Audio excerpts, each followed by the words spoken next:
a guy who's all in all the time. You don't do anything halfway. Very insightful, Sharon. Very, very insightful. Ever heard of a line? Hey, have you ever been dragged to the sidewalk and beat until you pissed blood?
That's so good. What is up, everybody? Great intro, Brad. That was a great intro. It's two intros. I fucked it up. I made two intros and they were together. That's why it took so fucking long. It may change. I don't think it will with what I hadn't seen, but you never know. Yeah, are you guys the same way? Is there a lot of his films you guys still have not seen? A ton. I don't know if I've seen 110, but I've seen a lot of his movies. But I don't know. That when I saw that, did everybody see that 60 Minutes they did on Nic Cage? When I saw that, I think that's pretty much where this idea came from, because he's exactly what you'd think he would be like at 60 years old, wearing all leather clothes. He's got a fucking raven in his house. You know, he's just he drives around Las Vegas in a golden Lamborghini. I mean, you don't do that? No, yeah. Doesn't everybody do that?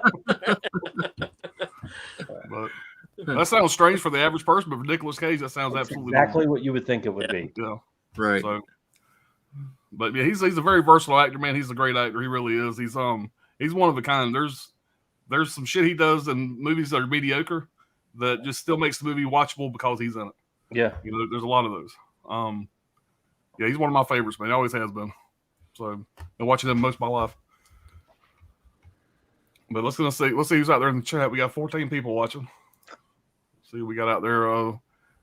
Yoshi, what's going on? Hey. Very excited for this one. Appreciate it. Ken Carlson, what's going on, buddy? Up, Ken. Magic Hands. Wild Wrangler. Sydney Eubanks, what's up, everyone? Let's get drunk tonight. I am just drinking water, so I'm going to get really, really hydrated tonight. Yeah. That's my plan. I got to get up early in the morning. My Falcons are playing over in London at 9:30 Eastern time. So I'm going to try to sober up tonight, or stay sober tonight, so I can get up on time in the morning. Yeah, we're going to be late there. Brad's blaming me. I'm defending myself. Looks like I'm talking to myself. That's big of you, Alan, to admit, that it was your fault. Yeah, I like how you did that under my profile. That's nice. Yeah. Wild Wrangler. Trini, what's going on, buddy? Trini. Movie, sex, violence tonight. Yeah, I'm sure all that's going to be included somewhere. Going on, Sydney. Wrangler. Hall of Notes want some names. Yeah. Keeps us in line, that's for sure. Bunch of haze going on.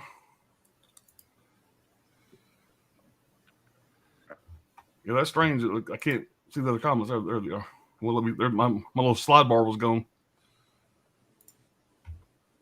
A lot of technical. John Doe, what's going on, buddy? Technical difficulties tonight. Sean saying hey. Allie, what's going on there? Oh, Allie. Tony, our Basic Blues is in the house. What's going on, buddy? Damn Dirty 8. Oh, yeah. What's up? Get through all the haze here. Sean Blue says, it almost sounds like Alan is saying Nicolas Cage.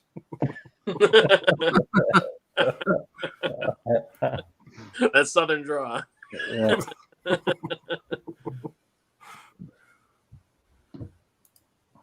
All right. That's everybody. That's all the chat there. But guys, we're going to do this like we always do our top 5 to 1. We're going to go round robin. I'm going to start there with Brad. I'm excited, man. I'm excited to see. I'm sure there's going to be some crossover here, but I'm really curious to see how y'all's top 5 compares to mine because I feel like everybody should have my top 5. I always feel that way. I'm always surprised. Every single fucking stream, Alan's like, I don't even know why we're doing it. We're all just gonna have my top I am never 5. correct. I'm wrong every time.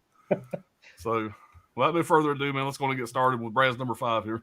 I'd be surprised if there's really that much overlap, but hey, who knows? 110 movies, and they're all. I mean, are there 2 Nic Cage movies that are similar? He's always trying to do something different. He's always trying to push it. But yeah, my number 5 from 2011 is Drive Angry, with Amber Heard, obviously Nic Cage, and William Fichtner. I don't know if you guys know that actor. He's a great, character actor. Written and directed by Patrick Lussier. Dracula 2000, My Bloody Valentine remake, and Trick from 2019. Takes place in the South, Texas, I believe Oklahoma, Texas into Oklahoma and Louisiana. It's shot 100% in Louisiana. Nic Cage plays Milton, who it turns out has escaped from hell to save his infant granddaughter from a religious death cult. It puts me in the mind of Constantine. You guys all seen this one? No. Yeah.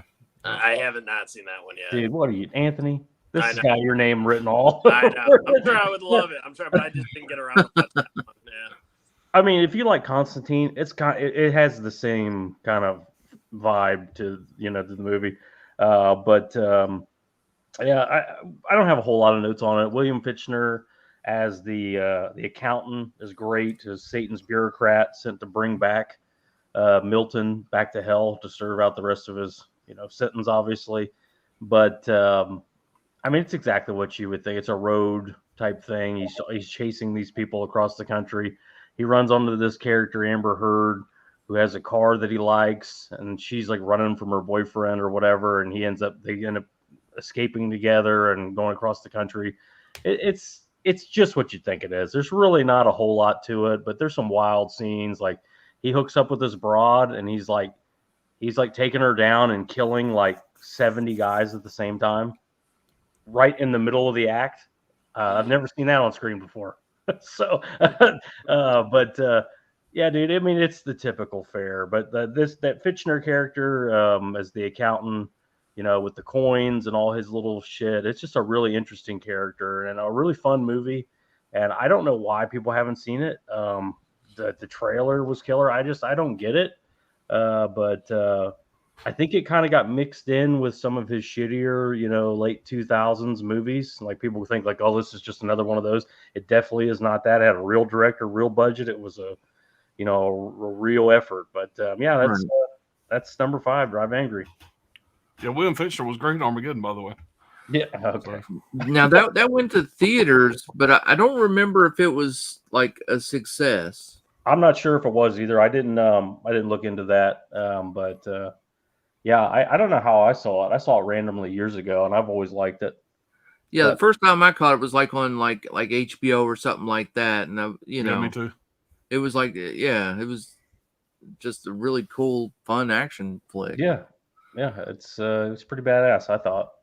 Yeah, the effects are good. Yeah, it's like I said, it's one of those ones where you're like, if you didn't know any better and somebody recommended it to you, and then you reported back to them, you asked them how it was, they'd go, it was good somehow. I don't know how, I can't believe it was good, but it was. But yeah, it's pretty slept on, and I think I'd recommend it to anybody. Really. Yeah, I don't have it in the collection. I need to revisit that one. Yeah, I don't either. Might pick that one up. Yeah, it's a good one. Holds up pretty well. Good pick, man. Way to start it off. Oh yeah. My next. Yep. All right. Yeah, I had a difficult time with this top 5. Just trying to, because like some of his movies, I've got some like nostalgia stuff for, which bumps it up the list. And then, of course, he has the big budget movies, and then just a bunch of really good performances in there, and just trying to figure out which ones you really like the most. That was a difficult task, I gotta say. Yeah, it's not as easy as it looks. It really isn't. At first I was like, okay, I'm just big budget action all the way down the list, but then I started digging into it and stuff, and I'm like, well, wait a minute, you know. But the first one is going to be a big budget action flick, and I'm going with Face Off. Oh yeah. Yeah, not Snake Eyes, but Face Off. Yeah, John Woo movie. This one has a little bit of an interesting history, in getting made.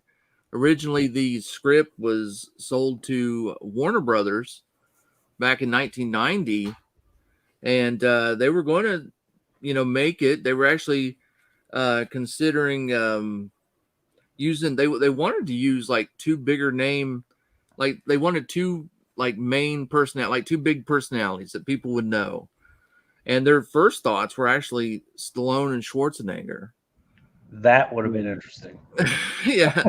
How would they have mimicked each other? That would have just been crazy. I would And like to see that. the original script was like a sci-fi kind of movie. That's how they sort of justified the face swap and sort of made it makes a little more sense, like a little more doable.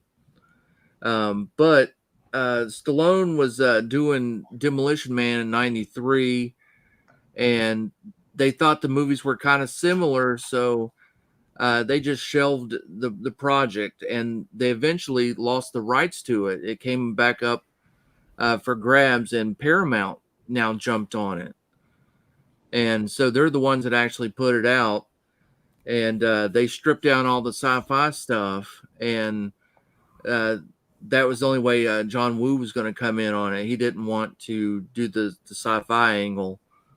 And so now it just became like a straightforward sort of action flick. And, the plot, I mean, I think everybody knows the plot probably. I don't think I need to. No, what is that. the plot of Face Off?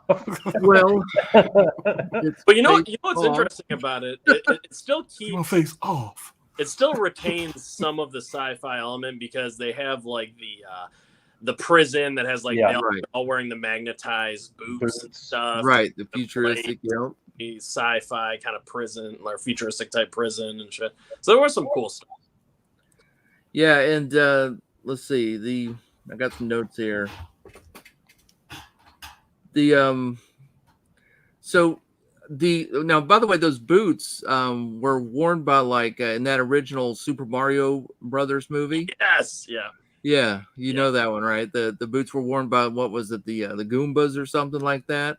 Yeah, they look. They do that, right? Because they look exactly like them. So yeah, but that's what they use for that.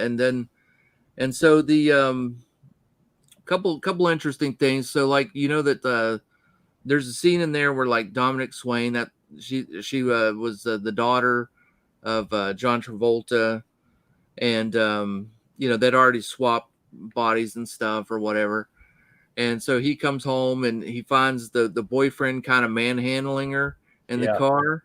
Masterson. The dude who plays that part is Danny Masterson, the guy that in real life just got he got life for raping people.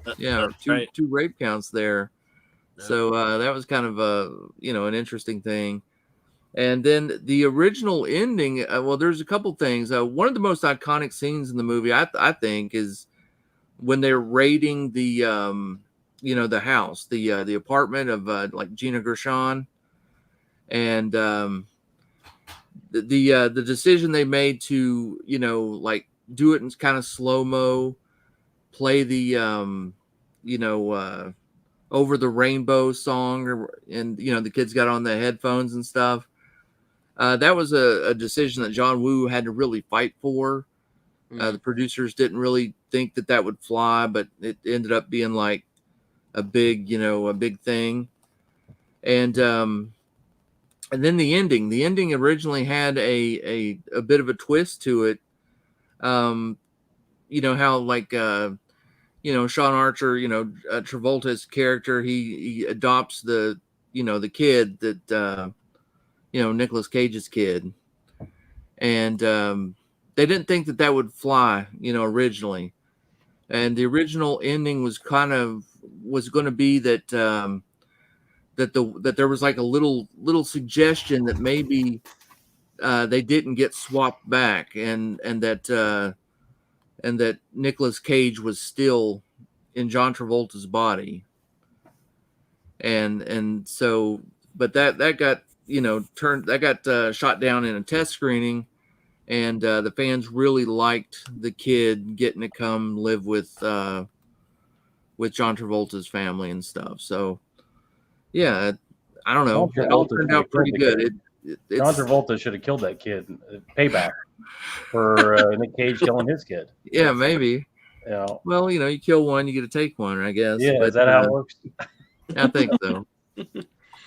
But yeah, I mean, just a good action flick. I mean, I like it a lot. It's I was struggling on which big action one to put into this spot because everything else I kind of had locked down, and this is the one I went with. So there you go, Face Off. I tell you, the unsung hero in that, John Travolta. Listen, your job is to act like Nic Cage. What the fuck, man? Yeah. Are you kidding me? Good luck with that, But he pulls it off when he's courting his own wife as Nic Cage, and John Travolta's face. Just that whole bit is great. Whenever John Travolta's acting like Nic Cage, I mean, I enjoy the hell out of it, but he almost looks like a gay guy. He's almost like there's certain scenes, especially he's just like not like gay guy really, but a real creepy guy, like when he walks in on the daughter, and stuff, whatever, she's in her drawers. I mean, I don't know, but I mean, who do y'all think did a better job, Nicolas Cage playing John Travolta or John Travolta playing Nicolas Cage? I think Nicolas Cage did a better job. Nic Cage. John Travolta is more comical, I think, because it's not great, but it's bad in a good way. Well, John Travolta's character is the straight man. He's just playing a regular. So Nic Cage just has to play straight. Yeah, but Travolta has to play this fucking wild ass Nic Cage character. But, yeah. But you get to really see some of that emotion in that clip you showed there, Brad, with Nic Cage, where he's kicking the shit out of that guy in the prison, and he's like, "Yeah," and then his face just breaks down because he's like sad and scared. Yeah, that's great. That's acting. So I don't know. That's tough. But John Travolta is also great in Broken Arrow as a villain too. Yeah, he plays a good villain. Really and that Broken Arrow actually was John Woo film as well. Yep. And that may have played a part in the casting. I don't know. I'm not sure. Of course, you got all the doves of the movie. It's a John Woo movie. Well, of course, you got the doves. Yeah. They're in the Mission Impossible 2 movie as well. The doves. Yeah. You got to have flying doves in slow motion. Yep. Every time. Yep. So, great pick, man. All right, now this isn't. I put this at number 5 because it's not just a Nic Cage movie, but I think he steals every single scene he's in, and that's Kick-Ass. I love Nic Cage in this movie. After I watched this, I wanted a prequel for Big Daddy and Hit Girl because they were such a great duo. And, I just love his character. I mean, he's just playing like kind of a regular dad type guy. But then at night, him and his daughter, his young daughter, go out and beat the shit out of criminals, try to get them locked up, thrown in jail, like vigilantes and stuff. But it's very grounded. That's what I love about this movie. It's very grounded, realistic take on superheroes. It's rated R. It's bloody. And I like Aaron Taylor Johnson in the movie. I mean, I like Kick-Ass, but I really just wanted the movie to be about these two, Hit Girl and Big Daddy. I mean, just the warehouse sequence alone when Nic Cage goes in there and just fucking kills all those guys in that warehouse. It reminded me of the Batman scene from, Batman versus Superman when Ben Affleck comes in there and just beats the shit out of everybody. So yeah, I really like that. I like the scene where Nic Cage, like I said, he's just playing this nerdy kind of dad. He's got the glasses and his hair is a mess. He's got that mustache, and he's shooting at his daughter because he wants her to get. She's wearing a vest, and he wants her to get used to being shot at. He's like, well, if some crackhead pulls a Glock on you and shoots you, you need to know what it feels like to get shot. So, he makes her wear a vest and then he shoots her just so she knows how it feels. I mean, that's how dedicated he is and shit. So I love this movie. It's so good. And I wish we would have gotten a prequel with just those two. Honestly, I think it was a huge missed opportunity. But yeah, that's my number 5, Kick-Ass. So if you guys haven't checked this out, definitely, it's a great one. The second one's not bad, but this is the one to watch for sure. Yeah. Nice, man. Thanks. All right, my number 5, man, I'm pretty surprised about. I figured this would be maybe number 1 when I started this list, at least but 1 or 2. But after watching some of these other films, I had to put it a little bit lower, and I'll explain why. But my number 5 is gonna be The Rock. Hell yeah. And I'll be honest with you, going into this, I had this like that as my number 1. It dropped down to number 5. This is a Michael Bay movie. Everybody knows what I'm a big Armageddon fan. That's no secret. This almost feels like it's in the Armageddon universe. You know, you got the same actor playing the president in both movies. You kind of get the same feel the way Michael Bay shoots, you know, the action scenes. It's got Michael Bay just dripping in this damn movie. And Nicolas Cage is great in this. He plays an FBI agent, Stanley Goodspeed. You know, he just pretty much he's a chemist nerd. Really hadn't seen any action. He just sits around the office, you know, just bored to death. When they call him in, you know, because basically you have Ed O'Neill. Yeah, I'm sorry, Ed Harris, whatever. Ed O'Neill. You have Ed Harris, whatever. Basically, I'm playing General Hummel, whatever. He takes over the Alcatraz. You know, the big chemical warfare. You know, he's there. I don't want to get into that much of the story of the movie. Everybody's seen the movie, but basically, you have him. Stanley Goodspeed has to come in, whatever, because there's a chemical warfare scare, and he's like, you know, I need a gun. He don't even have a pistol. You know, he comes on the scene. He has no guns. They have to give him a gun. If you notice in the movie, he don't cuss at all, and that was Nicolas Cage's idea. He says stuff like "gosh," you know, and stuff whatever. He never cusses in the entire movie. And you bring in Sean Connery, fucking legend, man, rest in peace. You know, he's somebody that basically broke out of Alcatraz back in the day. They had him buried kind of under the jail. He comes out, you know, he's a scraggly old guy, whatever, you know, and they have to bring him in because he's the expert of the of how Alcatraz used to be as far as getting the SEAL team in and stuff like that. The only man to ever escape Alcatraz, right? And just the back and forth between Sean Connery and Nicolas Cage, whatever, is fantastic. I just love Nicolas Cage in this, whatever, because he plays this the straight-laced kind of. He's not a badass by no means, whatever, but close to the very end when he's going against the SEALs, whatever. This guy has no business going against these guys. Some of his freak out scenes, whatever, is just absolutely classic. That's why I love Nicolas Cage so much. When he goes into kind of freak out mode, you know what I'm talking about. Like when he's working on the bomb at the end, the fucking AC unit whatever falls on that guy. And you see the guy's leg twitching, and just the way he reacts to that, just a bunch of shit like that with the movie makes me love this so much. It's so fun. He does the Rocket Man thing at the end. It's just a guy that's a straight-laced nerd bucket guy that has never seen any action. Now he's having to go against fucking professional soldiers, Navy SEALs and shit, or whatever the fuck they were. But yeah, it's just a good time, man. It's out of his 3 big budget action movies. Everybody knows what I'm talking about. I don't want to mention them because they'll probably get brought up. But this one here, whatever, is my favorite of the 3. Mainly because, just to say it about Con Air, whatever, basically is almost close to this to me. But Con Air is great because there's so many other great people in the movie. Yeah, it's not just Nicolas Cage making it great. You have the fucking cast making it great. And this movie here is great to me because of Sean Connery and Nicolas Cage and they're back and forth. The cast of this movie is great. You got Nicolas Cage as Stanley Goodspeed, Sean Connery playing John Patrick Mason, Ed Harris is General Hummel, David Morse, William Forsythe, which I love in this. Michael Biehn, you got Tony Todd, Candyman in this. I mean, come on, man, how could you go wrong?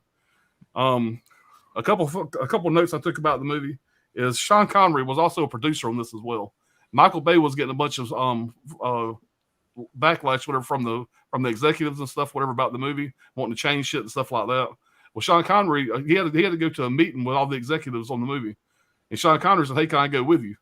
Well, he walks in the room, the board meeting, whatever, to kind of argue his case, and he walks in with Sean Connery, and Sean Connery pretty much said he's doing a great job, leaving the hell alone. They all kind of freaked out when Sean Connery walked in. You got, you know, Hollywood royalty, and everybody just pretty much said, "Okay, do whatever you want to do. We're good." And they let you alone. So Sean Connery was a big reason why Michael Bay had full reign of this movie. Some people might think that's good or bad. I don't know. I thought it was great. Yeah, great movie, fun movie. My number 5, like I said, I'm really surprised it's sitting at number 5 because I absolutely adore this movie. But that's what I got for number 5. Great choice, man. Can't go wrong with that one. Such a fun movie, man. Yeah. And I was talking to both of my sons separately, and they were asking me what my top 5 were, and they both guessed that would be my number 1. They know how much I love that movie. Yeah. So. Yeah, and your reason for not putting Con Air on there, that was the same thought that went through my mind as well. Yeah. I mean, I love him in that movie. I think he eats up every scene he's in, whatever, but that movie is so great because of the ensemble cast. When I think of that movie, I mean, yeah, like if I was going to list like the people I liked in that, though, Nic Cage would probably be like maybe 3 or 4, you know. Yeah. Cyrus the Virus is going to be higher for me. Yeah, John Malkovich, and then even like Steve Buscemi, you know. Oh, yeah, absolutely. I mean, he's kind of steals his scenes in that movie, in Con Air as well. Well, of course, we're talking about a movie that hasn't even been selected yet, but right. We'll get there, I'm sure.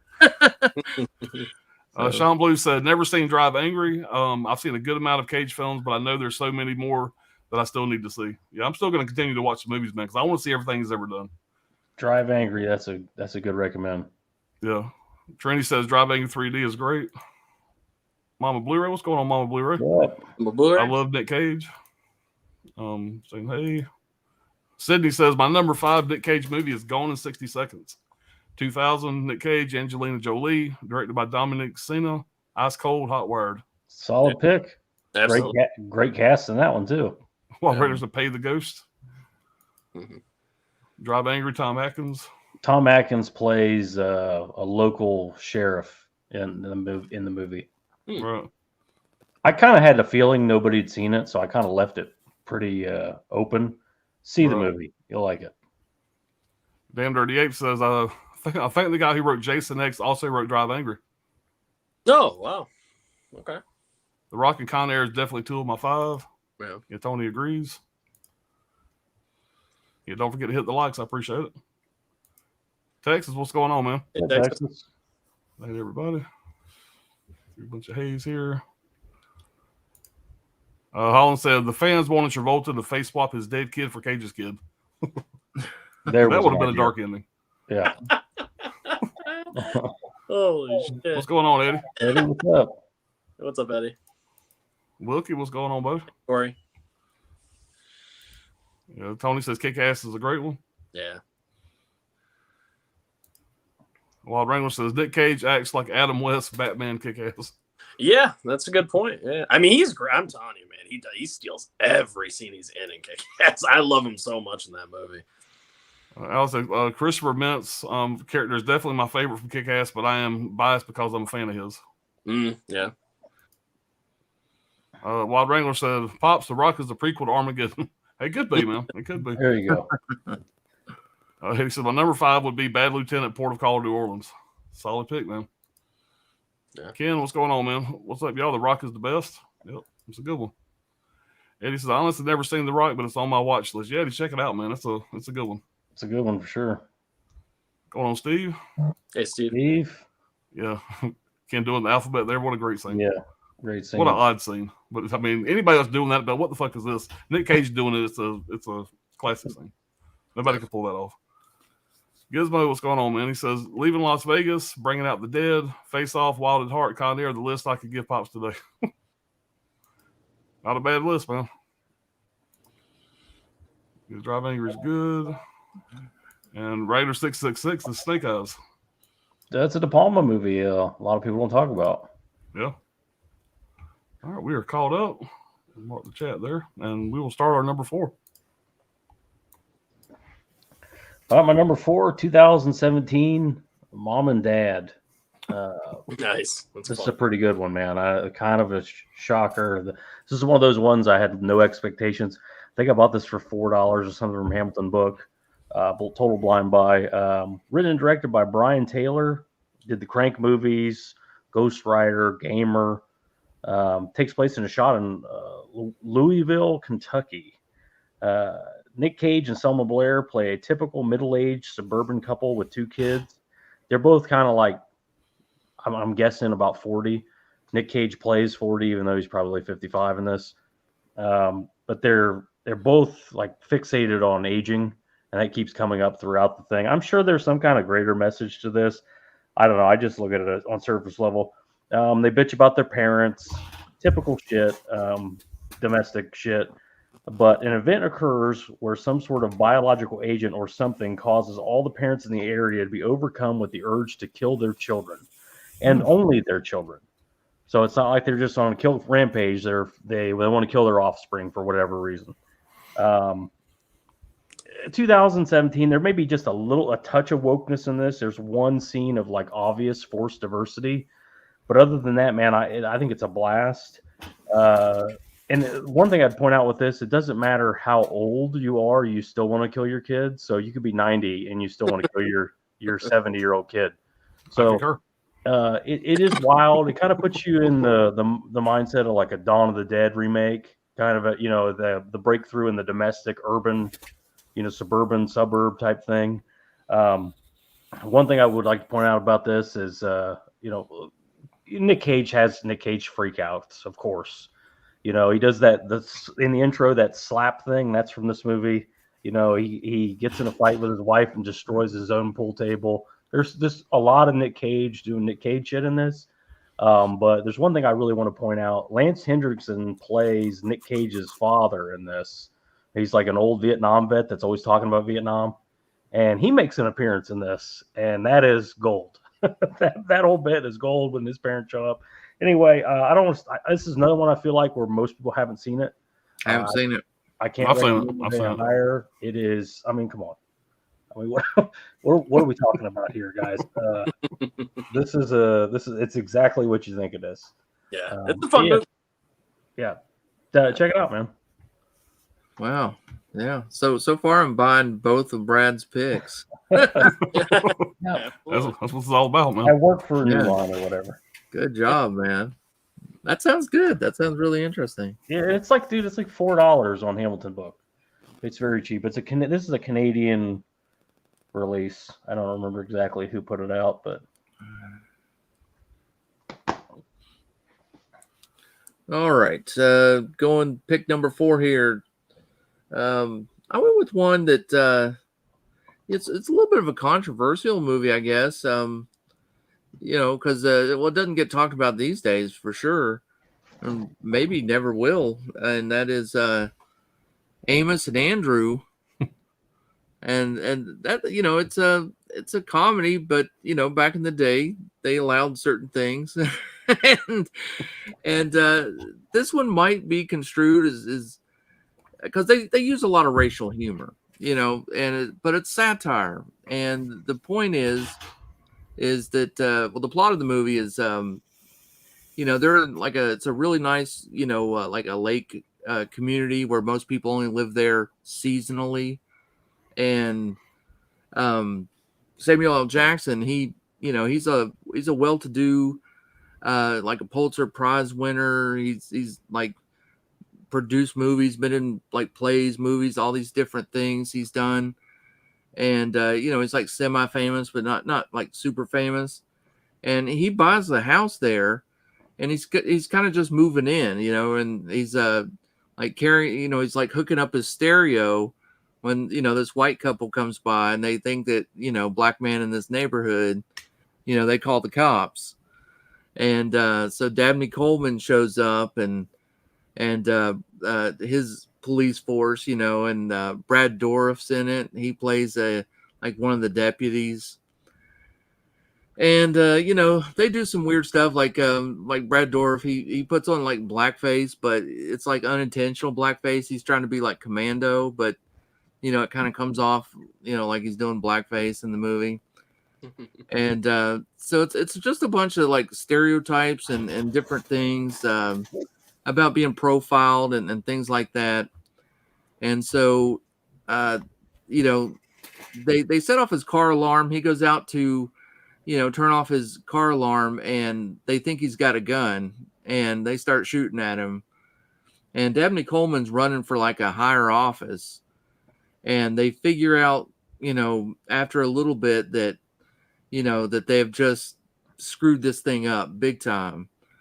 So in order to try to fix it, they had just arrested Nic Cage, and so they kind of cut him a deal where if he'll go in and like pretend to hold Sam Jackson, hostage, that after they arrest him, they'll just cut him loose and send him on a bus to Canada. And so he takes that deal, but then the national news gets a hold of the story, and all the big cameras and stuff start to show up, and all of a sudden, you know, the deal kind of falls apart. Now they're stuck in this situation, you know, where you know, they're trying to get out of it. But the point of the movie is that, you know, throughout the movie, the two, like Nic Cage and Sam Jackson, they start to you know, they sort of compare notes and things, and they, even though they're completely different, you know, that there's things that kind of made them, that they go through some of the same things, some of the where he's like a career criminal and he gets, you know, painted in these certain, you know, things that make him do what he does, and then the stuff that Sam Jackson goes through, you know, being a black guy. And so as long as you know that, like, there's satire there, and they also do a really good job of making the people that are doing sort of the racist stuff look stupid. It's not like in a lot of movies where, you know, it all falls on the actual people being the butt of the jokes. You know, they kind of flip the table a little bit. And then there's a great song at the end by Sir Mix-a-Lot that just it kind of like tells the whole story of the movie. So you have to stay for the end credits. I won't spoil it in case, you know, anyone, you know, hasn't seen the movie. In case anyone has seen the movie, what the hell is? I can't wait any longer. What is going on in that cover, dude? What the hell is that cover? And how did you ever get the chance to watch that based on that cover? Well, this one used to be on TV all the time, you know, back in the day, but this is them handcuffed together. Okay, so they're handcuffed. Okay. Yeah. It looked like they were holding hands in this. I'm like, what the fuck is that? Yeah, they're handcuffed together because eventually, you know, because Nic Cage, you know, once he figures out his deal's blown, well, the only thing he knows to do is ask for $1 million in a helicopter, you know. Yeah. And, you know, and that's Dabney Coleman there trying to track him down. But, yeah, it's, I don't know. It is really funny. I mean, you know, and I didn't mind the jokes. I mean, I didn't think none of them were all that crazy, but that's kind of what, you know, it's kind of one of those movies that just never gets shown now. No one really talks about it. I'm sure it won't be, probably won't get released, you know, just due to the humor. It's an Olive Films release. I checked on Amazon to see if it was still available. They have like about 10 copies left or so. It goes for $20. And so, you know, Olive Films, it's already out of print. So, you know, there's just a few copies out there remaining. So, you know, if you're even slightly interested in it, you should snatch it up because it's $20 now, but next year, you know, it'll probably be a $50 Blu-ray. Yeah. I would check Blow It Out of here on eBay. I'm sure they probably still have. They have a ton of Olive Films stuff. Yeah. But I enjoyed the movie. I thought it was good, and definitely one that I wanted to talk about there. Yeah. man. Nice. All right. So my pick is Snake Eyes. Is Brian De Palma. Very underrated movie, I would say. I feel like that movie used to get made fun of a lot back in the day or whatever. A lot of people talk shit about it. I've always really liked it. I think it's very well directed. Obviously, the score is solid. I like the story a lot. You know, it all takes place in this casino in Atlantic City. There's an assassination, you know, during this boxing match that's going on. And Nic Cage plays a kind of sleazy detective, you know, making bets and doing all this stuff during the, you know, before this match is about to take place and all this. You know, he's just worried about making money and all that. But he's supposed to be also running security. And, yeah, you know, the senator gets assassinated. And now all of a sudden everything gets really serious. They have to clear out the casino. And as Nic Cage is going through interviewing different people, he's starting to realize that this was a conspiracy. You know, at first he just thought it was just like maybe a lone gunman, just like one assassin.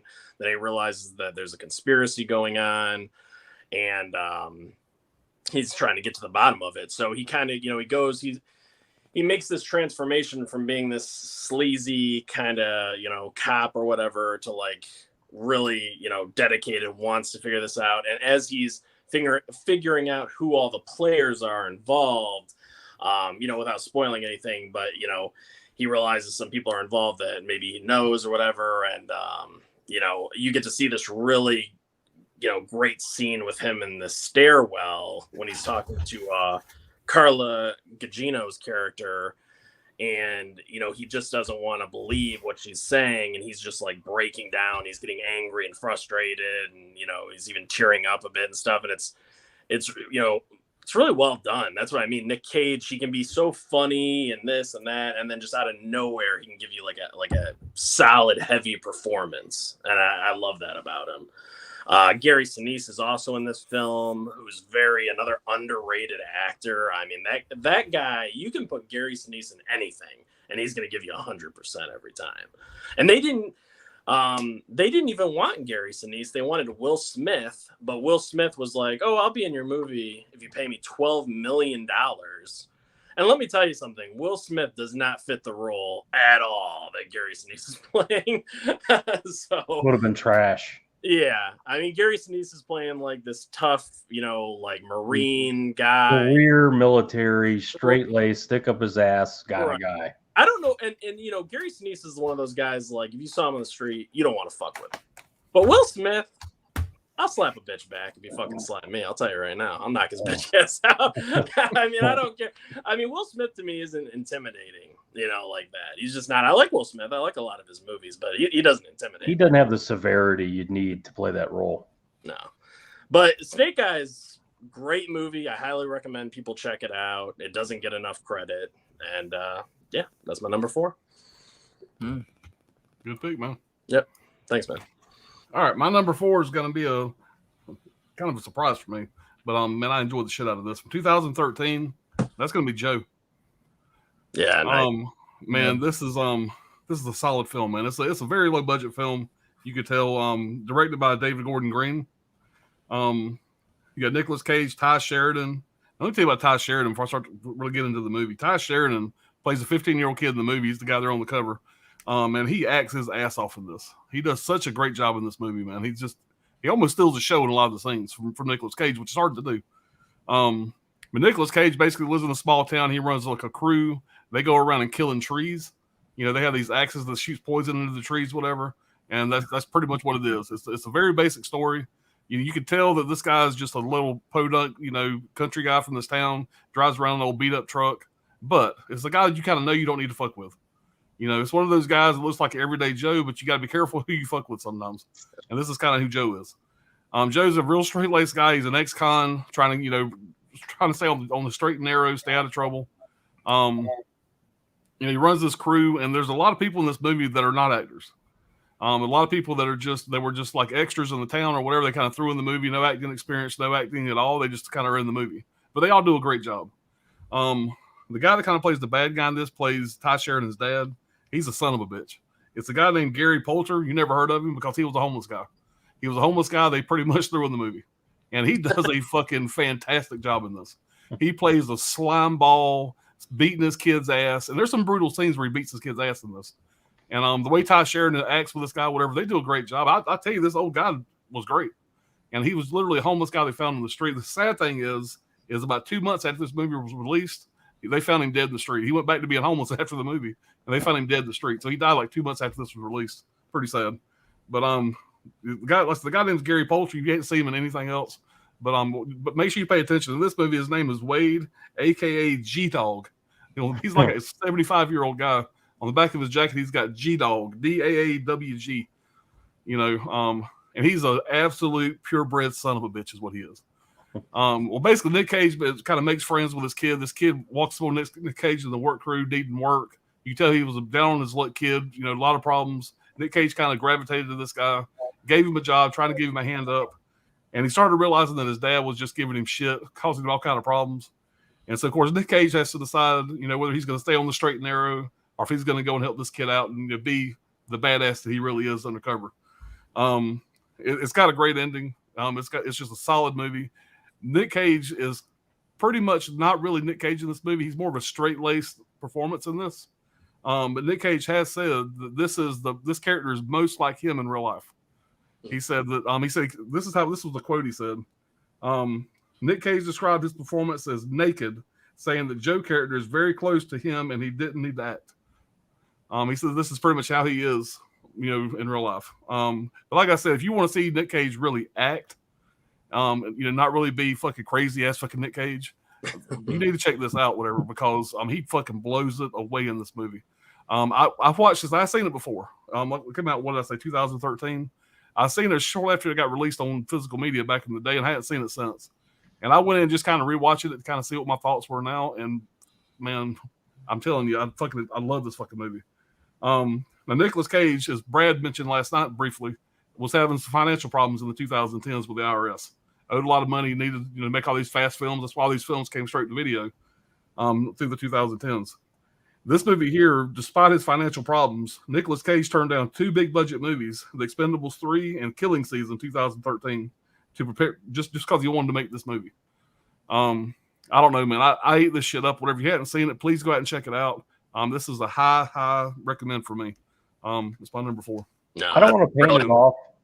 I don't want to paint it like he was broke, because I guess that is what it sounded like. When he wasn't broke, he bought too many castles and shit like that, and all his money was tied up in real estate, and the real estate market crashed, so he couldn't sell anything, so he had no money, to pay back the IRS, so he had to go take all these movies.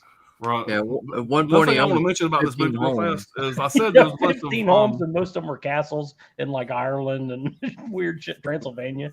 One thing I want to mention is I said there was a bunch of people that were not actors in this movie. You could tell they were just locals. Just they said, okay, look here, we want you for this role. Do your best.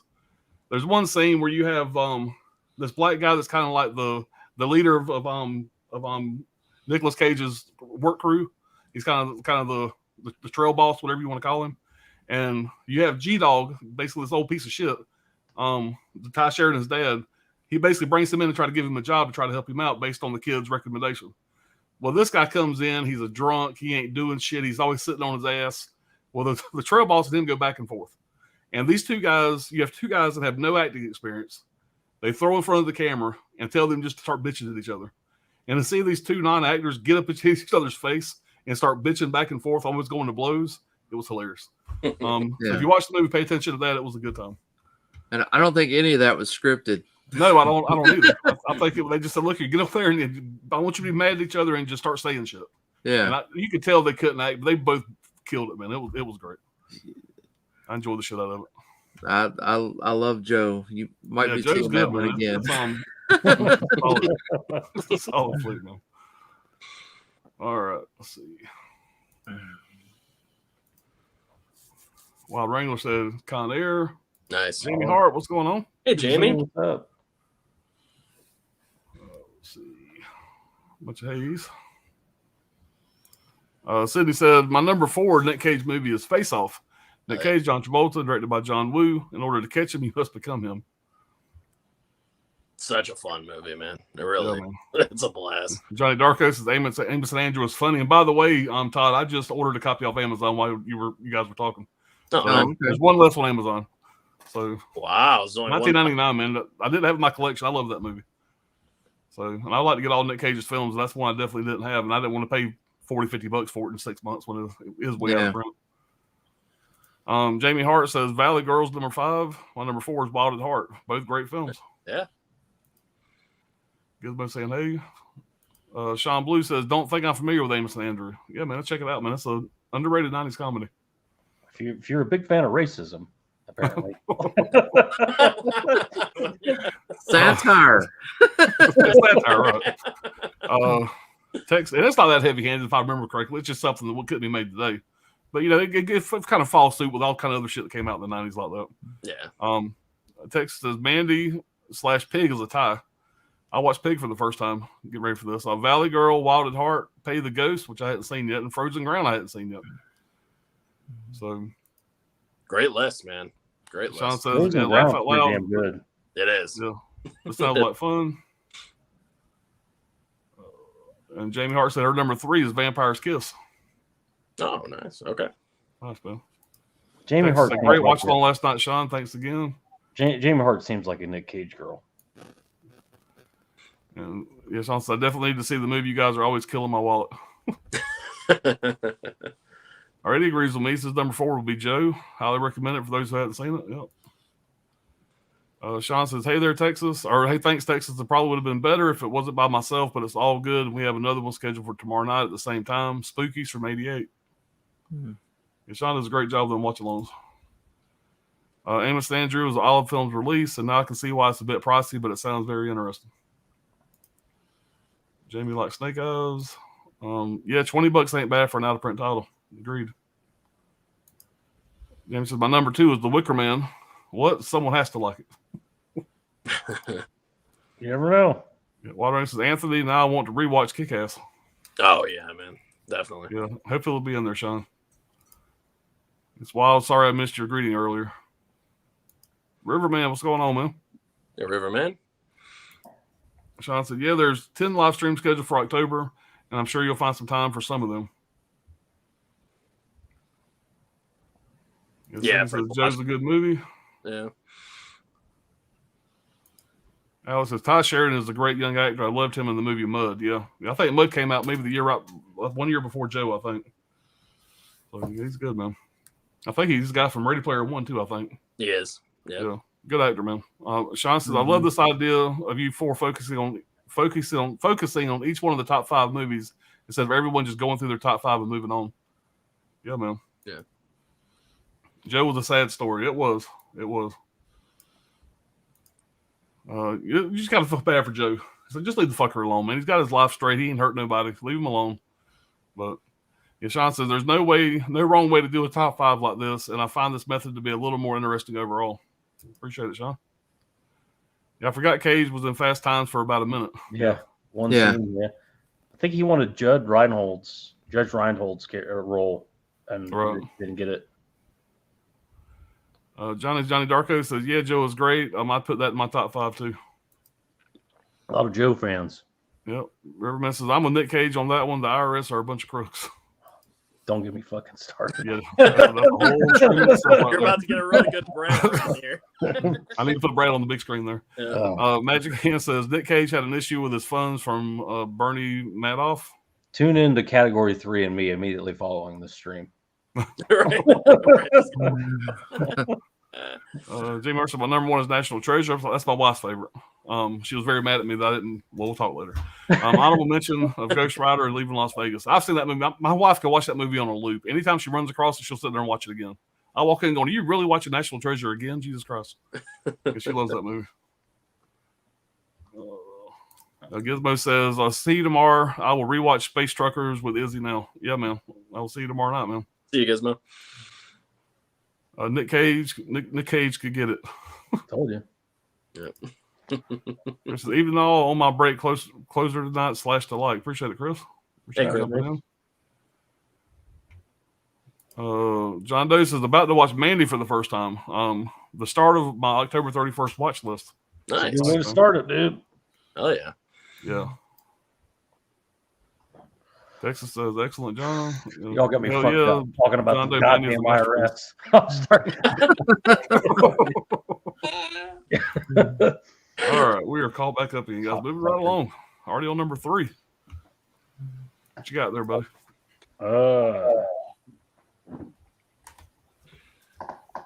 2018 Mandy. Nice. Directed by Panos Cosmatos, son of director George P. Cosmatos of Cobra fame. Yeah. I don't know what to say about this movie. This is a great RLJE release. I love RLJE. Awesome steelbook. What is this? What is this movie? Kevin Copeland. It takes place in a fictional mountain town the Shadow Mountains. I looked it up. There is a Shadow Mountains in California. This is clearly not it. It's clearly the Pacific Northwest or the far Northeast. It's America, but it's shot 100% in Belgium. The movie follows Red, played by Nic Cage, and he's a lumberjack. They chopper him in and out of work every day. Very remote. It keeps hammering that home that it's very remote. In 1983, after his wife is murdered by a drugged out religious death cult of some kind, they burn her alive in an awesome scene right in front of him. They leave him for dead, of course, and he goes on a drugged out revenge odyssey to kill them and their henchmen that they've hired, which is basically like a Cenobite kind of drug cult also that they hire to deal with him. They pay him in drugs, of course.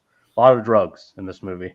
But the movie's complete with axe forging, copious amounts of drug ingestion, chainsaw fighting, crazy blood and gore, skull crushing. Anything you can think of it is in this movie. Nic Cage lights a cigarette off a severed head that's on fire.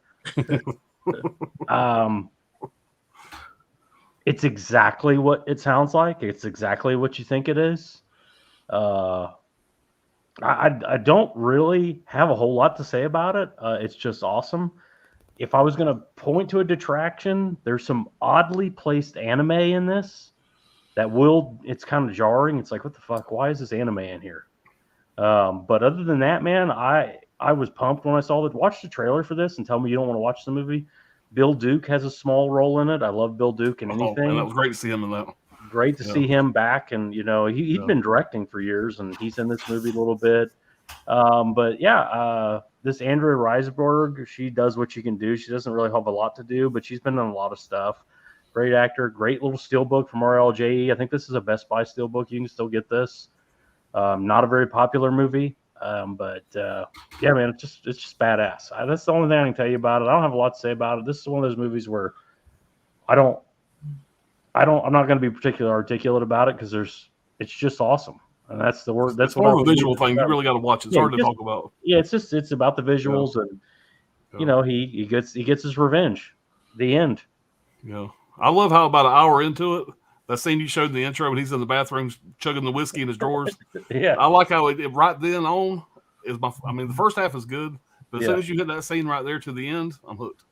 Yeah, they have this like tranquil, peaceful life in the mountains, and it's all disrupted by this death cult, and it's like a Charlie Manson type thing, and he like plays the Carpenters, and he thinks he should have been one of the Carpenters. It's a whole thing. This Cosmatos guy is really weird. He calls this like a feminist piece, an attack on the male ego. He's out of his fucking mind. He's an idiot, the director, because that's not what this is at all. It's just a typical, metal type horror movie. It's great, and I can't recommend it any higher. Like I said, other than that anime, I got no complaints. That's also a movie that I don't feel may ever get a 4K. Because just the way it's shot, whatever, it's so oversaturated. I think a 4K would probably be a little weird. I think it might be too much on a 4K. Yeah. It's like psychedelic. Kind of weird. It's really oversaturated. A lot of the things. I mean, dude. He breaks into the Cenobites. Is what I call them. That's better. I thought the same thing. Cenobites on 4-wheelers. It's like Cenobites, redneck Cenobites. They're like they're so into drugs that they've become creatures essentially. And he breaks into their den. And he just starts killing them, obviously, and he cuts a guy's throat. The blood is just hitting him in the face. He's just, you're doing Nic Cage shit. Then he gets right up, puts his face right in a big pile of cocaine. I mean, it's that kind of thing, and then goes right back to killing these monsters again. I love the final shot in the car where he's looking over and seeing his wife, whatever, and then it cuts that one scene where he has that crazy face with the blood all over his face, big white eyes. Yeah, that's just such an iconic scene.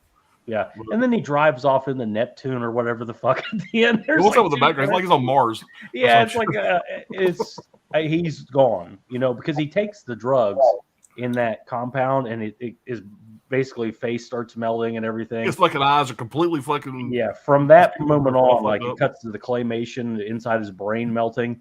I think he's gone from that point on. He becomes almost one of them to slay the monsters. I don't know. It's modern horror sucks. Fuck your mother. Watch Mandy. Yeah. That's a good one, though. That's a good one. Well, I gotta follow that, huh?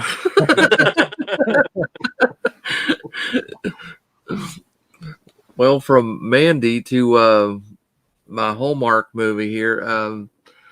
This one is actually one that I was going to I went back and forth on leaving it off, and partially because this one's here for nostalgic reasons, and one of my favorite like fantasies to have is winning the lottery, and I still go out and I buy the ticket every week, whenever I fill up the car, and it could happen to you.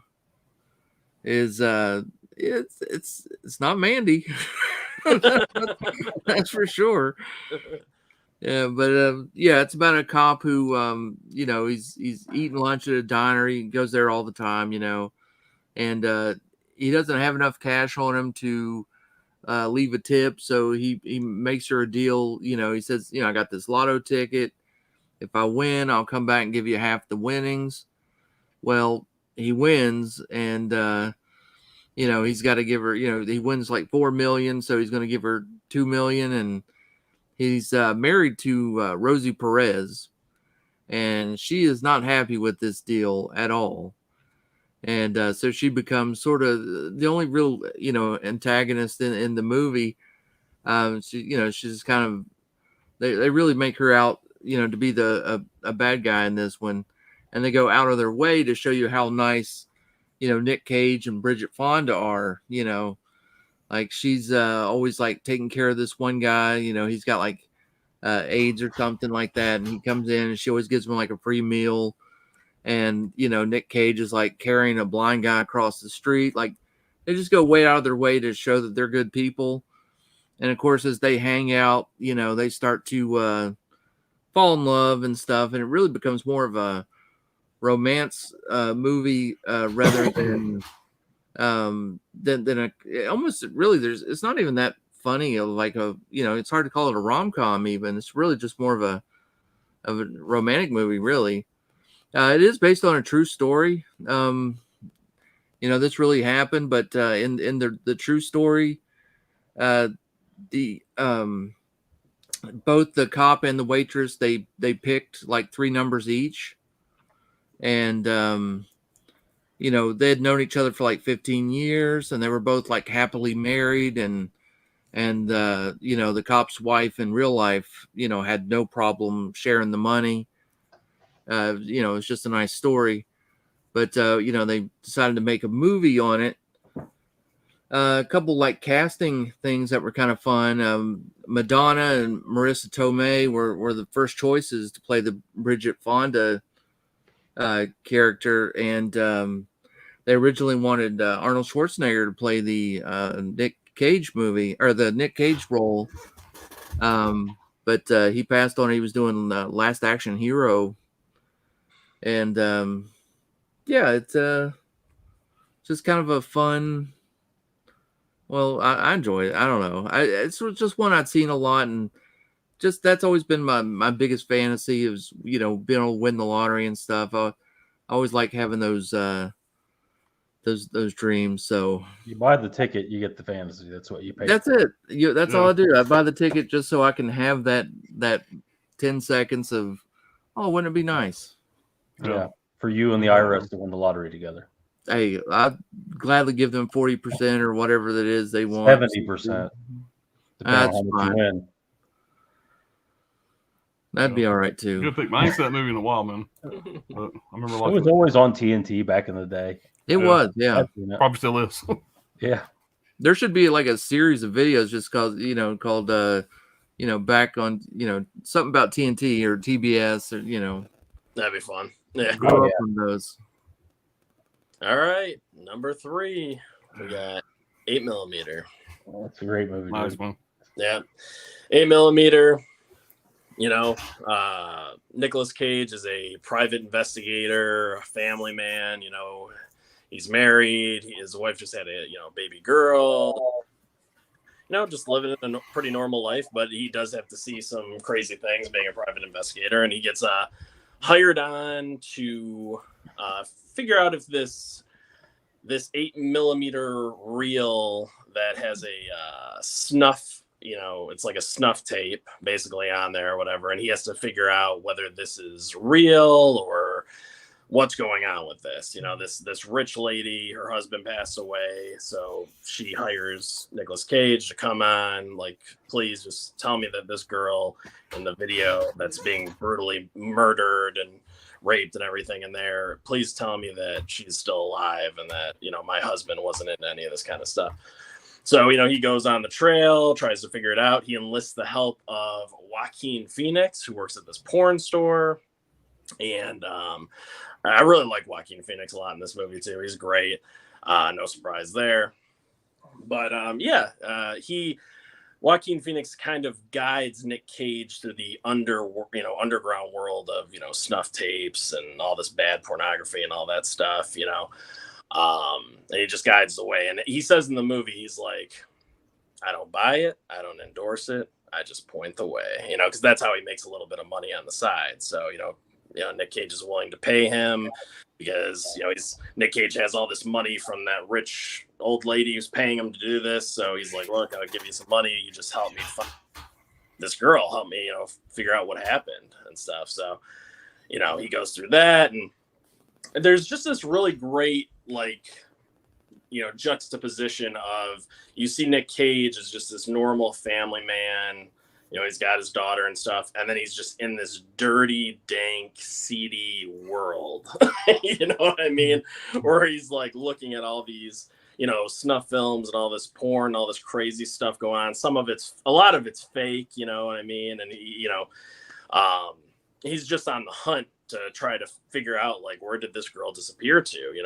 Where is he? He finally does get a name. He figures out who she is and everything, but it's just great because you see Nic Cage's character slowly breaking down from that being that normal guy to now kind of going a little nuts, and everything, just from seeing all this vile, heinous stuff over and over again. He's starting to break down kind of mentally. And it's like Joaquin Phoenix says in the movie, says, if you dance with the devil don't change, the devil changes you. And I favorite line from the movie. Love that line in the movie, and it fits perfectly for what's going on, because he is being changed. And I don't want to spoil the movie or anything, but there's a scene where he's fighting with this guy or whatever, and he's this dude that wears a gimp mask, from like Pulp Fiction, and he gets the guy takes the mask off, and Nic Cage is just kind of shocked because he's just like a normal looking guy. And the guy's like, what were you expecting? A monster? Yeah. And he tells him, like, I wasn't raped. I wasn't molested. I wasn't beaten as a kid. He's like, he killed that girl just because he liked it, and that's it. And that's the thing. Which is even more scary. You're creeping right. me out. That's what's even more scary. It's like the same reason why like the Joker and all these kind of characters are scary, is because they have no motivation. You know what I mean? There's no reasoning for it. It's just evil at its purest form. And that's what Nic Cage keeps figuring out while he's doing this. He keeps asking me, like, why do you do this? What is this? Like, sick shit. Why are you into this? And they're all just saying the same thing. It's like, well, we can, we can get away with it. We can do it. And it's just, they just like it. And that's it. There's no reasoning with them. There's no, oh yeah, they were beaten, this or that. It's like, no, they're just evil thoughts. Frog and the Scorpion. Frog and the Scorpion. The Scorpion's going to do what Scorpion does. Exactly. Scorpion's going to sting your ass. That's it. And that's what I love about the movie, is it doesn't try to like rationalize in any way. It's like, oh well, yeah, this, a lot of movies nowadays do that. It's like they want you to feel all this sympathy for the villain because of this, X, Y, and Z or whatever. It's like, no, the people in this movie are just disgusting, perverts, deviants, and pieces of shit, and that's it. So yeah, great movie. I think Nic Cage gives a stellar performance, and that's my number 3. James Gandolfini's kind of the sleeper in that too. He's really good. Oh, he's so good. He's so good. Yeah, I mean, it's a loaded cast. James Gandolfini, Peter Stormare, who's excellent. Also great in Armageddon. Yep. Anthony Heald from Silence of the Lambs. Yeah. It's just it's a stack cast. It really is. Catherine Kinnear is in it too. She plays the wife. Catherine Keener, she's great. So yeah, excellent movie. I was hoping that she would stop talking because you were saying all my shit. Fuck my notes all up. I was going to change it up one of my honorable mentions here, but I said, fuck it, I love this movie. I'm gonna leave it in there. I'm sure Anthony, you did a great job describing this movie, man. Like I said, you covered all my notes. I even wrote down the quote that you said, whatever, about Dance with the Devil. That was my favorite quote for the movie. That was the one quote, and I usually don't write quotes. And I wrote that one down, and you even said that one. So like I said, you covered the movie great. So I don't have a whole lot to say about it. I don't know if you mentioned this or not. It was directed by Joel Schumacher. Yeah. He did Lost Boys, Flatliners, Falling Down, The Client, A Time to Kill, Batman and Robin, the Phone Booth, whenever. So but the original person they wanted to do this was David Fincher. This feels like a David Fincher movie. David Fincher, I think this could have been a 7-level movie. Yep. David Fincher got a hold of this. This is his kind of story. One thing I think was kind of funny to think about is when they went down into those seedy basements where they're selling these VHS tapes. I feel like that's going to be us by physical media in 10 years. That's the way we're going to have to get our shit in like 10 or 15 years. But Joaquin Phoenix plays Max California. He's in a band called Hard Spank. I love Joaquin Phoenix in this. He's a super nice guy. He's the kind of kid you don't mind if he lives next door, but he's a fucking weirdo. I like the way he portrays the character. He stole all the scenes he was in. Again, hard to do with Nicolas Cage on the screen. Great cast, man. I ain't really got nothing else to add, Anthony. You did a great job describing this, man. But 8mm, I actually thought this was going to be a little bit higher, to be honest with you, because I've seen this movie a lot. So I wish it. Side hustle, you need to make me a slipcover for this, by the way. No, okay. So that's my number 3. Good job, Anthony. Thanks. Way to steal my thunder, man. I could have done any better than you just did it. So took the pressure off of me.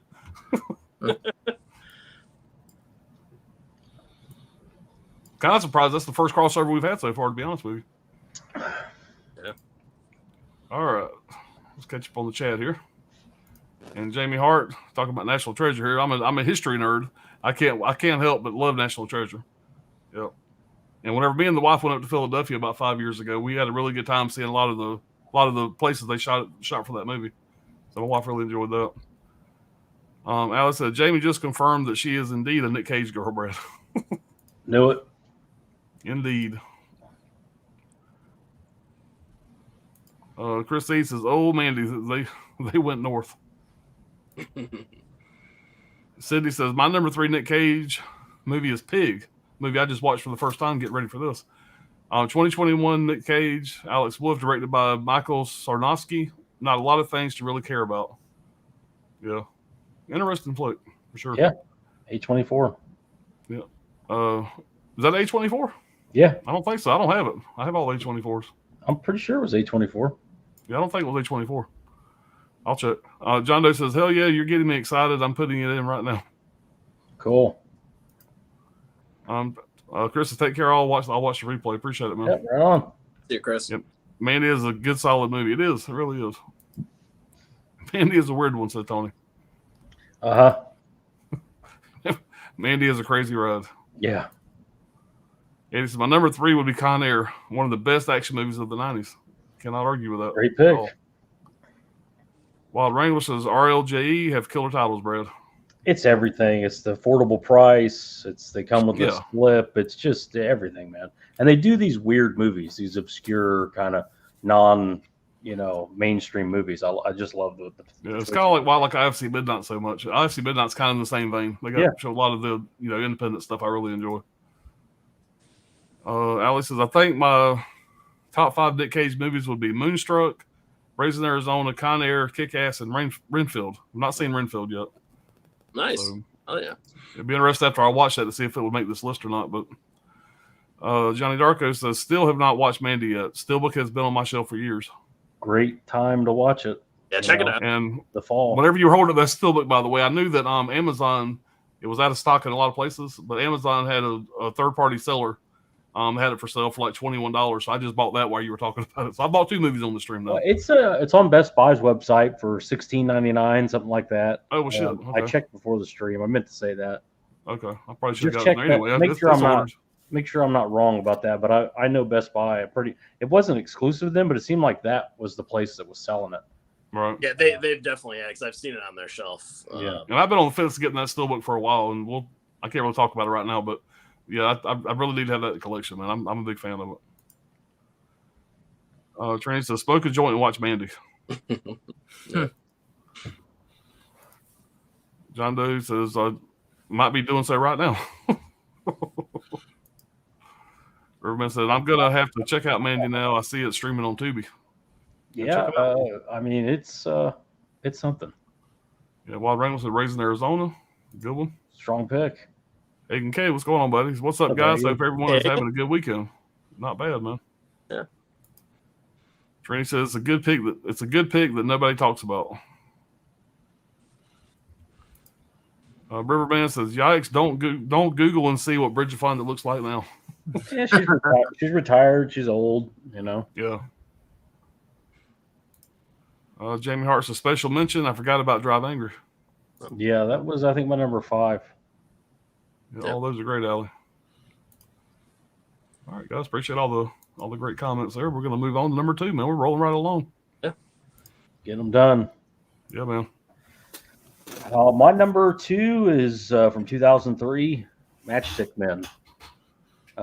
Directed by Ridley Scott. Ever heard of him? Takes place and is shot in Southern California. The movie follows Roy and Frank, Nic Cage, and Sam Rockwell, obviously on the cover here. Both are con men. They're what are called short conners. They do the short cons only, not like the big elaborate ones. You know, quick hitters. But they're working towards an eventual long con. The Nic Cage character is obviously much better and more successful than the Sam Rockwell character, who looks up to Nic Cage. Nic Cage, on top of being like a top tier con man, just happens to have severe mental issues, to say the least. Crazy off the charts OCD. He breaks out in cleaning fits. He consumes only coffee, cigarettes, and tuna and nothing else the entire movie. He's trying to keep his behavior is under wraps. He's trying to keep it, confined to his house. Where his house, there's no furniture. There's a couch. I'm sorry. There's a couch, a dog statue, and he's relentlessly cleaning the carpet. There's no television.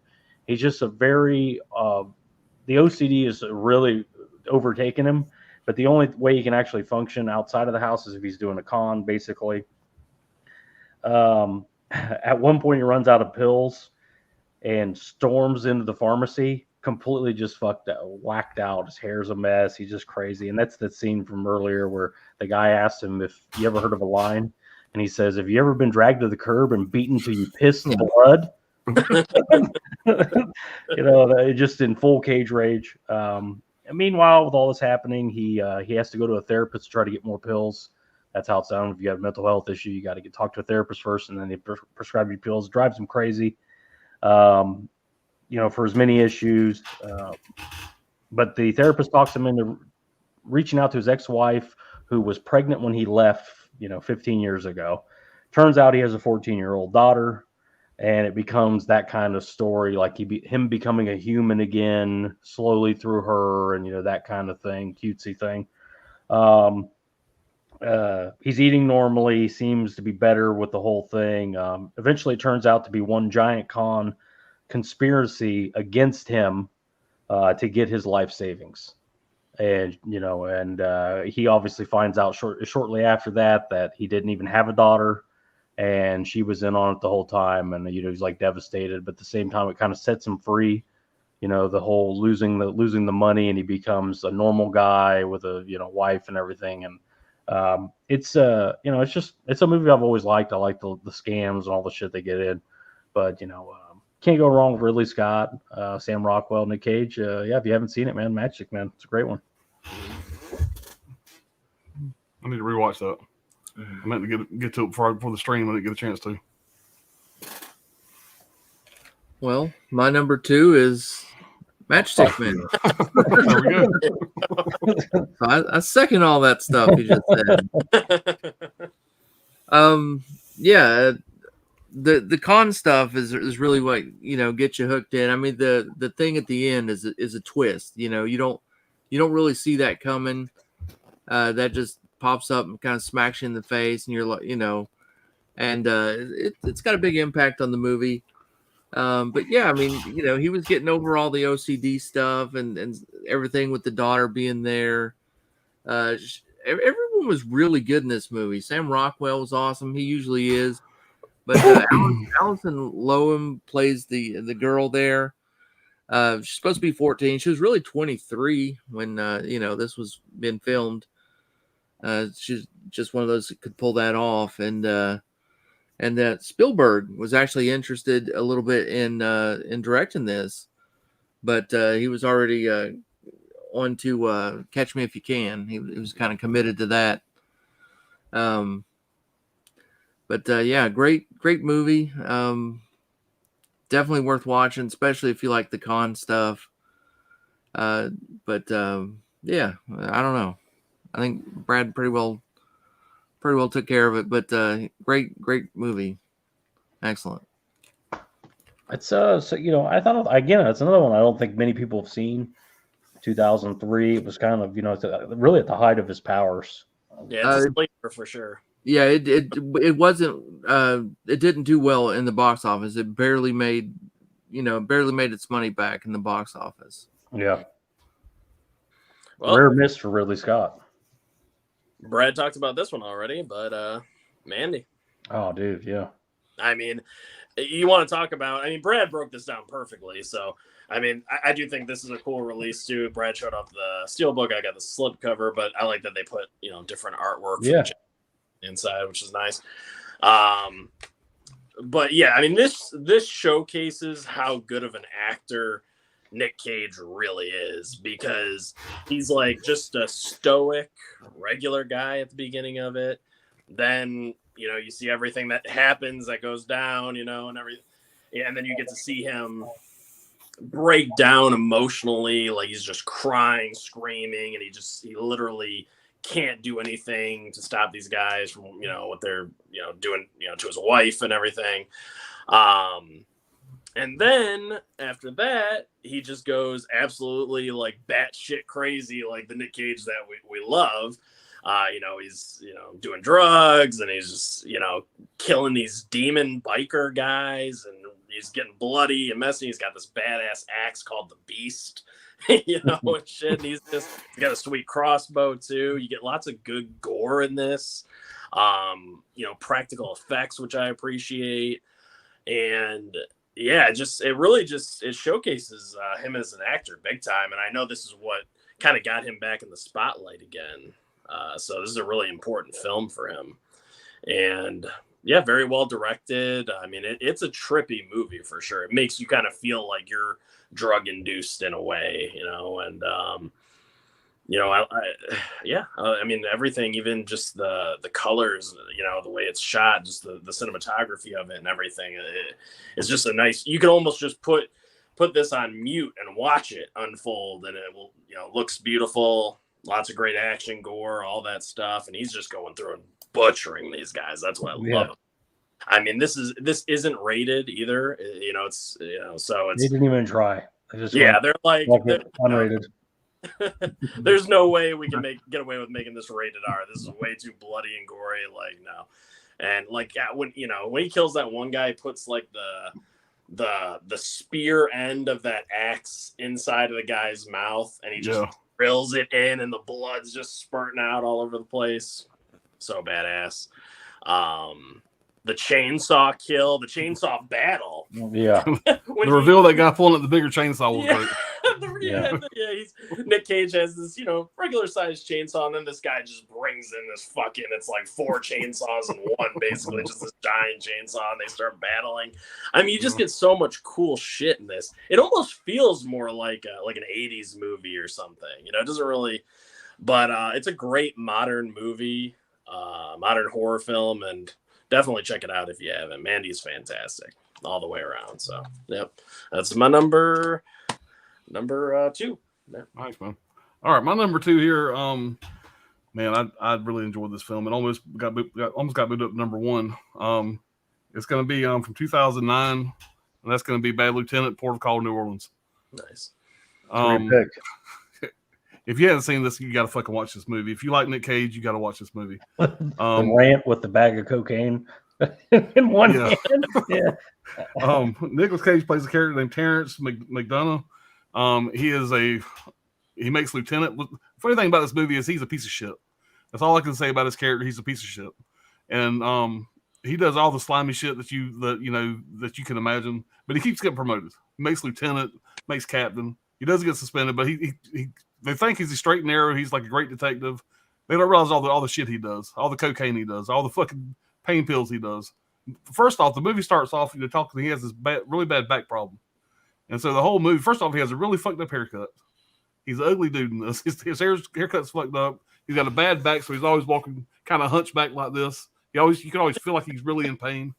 I guess he gets addicted to the pain pills. It turns into cocaine, whatever he can get his hands on. Any kind of heinous shit you can think of, this guy does. The one scene in the parking lot where he kind of starts fucking with the little young kids that are making out in the parking lot. He throws them against the wall. He ends up fooling around with the girlfriend right in front of the boyfriend. Just a bunch of just slimy shit, man. And Nicolas Cage does a great job in this, playing that character. Got a good cast in this. You got Eva Mendes playing his love interest. She's a prostitute that he kind of has somewhat of a relationship with. Val Kilmer's in this in a small role. Exhibit plays kind of the drug kingpin that Nicolas Cage kind of teams up with for a little bit. Some of the greatest parts of the movie. Exhibit does great in this. He's a good actor. I'm gonna say this wrong, but Fairuza Balk, whatever, from Waterboy and The Craft. Yep. She's in this. You got Brad Dourif playing his bookie, and Michael Shannon, a very early role for Michael Shannon's in this very small role. But yeah, like I said, if you want to see Nicolas Cage just be a complete piece of shit, some of the shit he does, it's like, man, you're just shaking your head. It's like, man, this guy's a fucking slime ball, but it's so fun to watch. Like I said, he just oozes fucking slime through the whole movie. Just the way he carries himself, the way some of the shit he does. You got some great characters. I didn't write down the lady's name, but the lady that plays, I guess, like his stepmom, his dad's girlfriend. All she does is just fucking pound beer all fucking day, and you think they're fixing to hook up while they're sitting there watching TV, whatever. He's got a gambling problem. He keeps on betting on these games, getting his ass handed to him. And like I said, he's just a typical piece of shit. Whatever, that for whatever reason he keeps getting promoted. The police force, whatever. But yeah, I don't know, man. I love this movie. I hadn't seen it in years. I pulled this out of my closet in there and threw it in, and it's like I couldn't believe how much I enjoyed it. So yeah, that's my number 2. That's awesome. Great pick. Yeah. All right.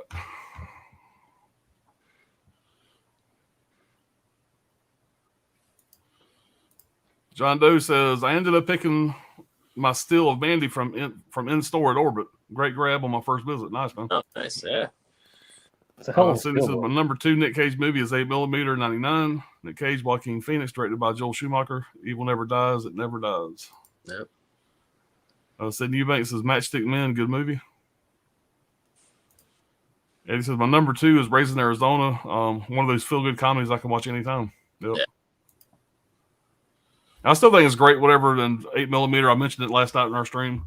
He had just won the Oscar for leaving Las Vegas. And when he breaks into Gandolfini's office, whatever, you can see his Oscar sitting on the desk. He got some black lace or black panties wrapped around it. You can just barely make out it's an Oscar statue. I think it's funny. It's in this fucking porn kingpin's office, just sitting there on the desk. That's awesome. That was pretty cool. Cable Channel 11, what's going on? Matchstick Men is all right. Jimmy Hart saying hey to Jess. Riverman says, I've been wanting to see that movie Red Rock West. So I think Umbrella's putting out a release of that. It stars Nic Cage, Dennis Hopper, and JT Walsh. Yeah, they already have a release of it. Yeah. Hey to Jamie. It's hard to pick the top 5 Nic Cage movies. It is, man. He's got a bunch of good ones. It's hard to break it down to top 5. Yeah, Ghost Rider. Cindy says Pops. Top 5 recommendation live streams. Denzel Washington or Samuel L. Jackson. Yeah. I'm going to say Samuel L. Jackson because Samuel Jackson's been in a lot of shit, even before he got, but pre-Pulp Fiction days, he's been in a lot of shit.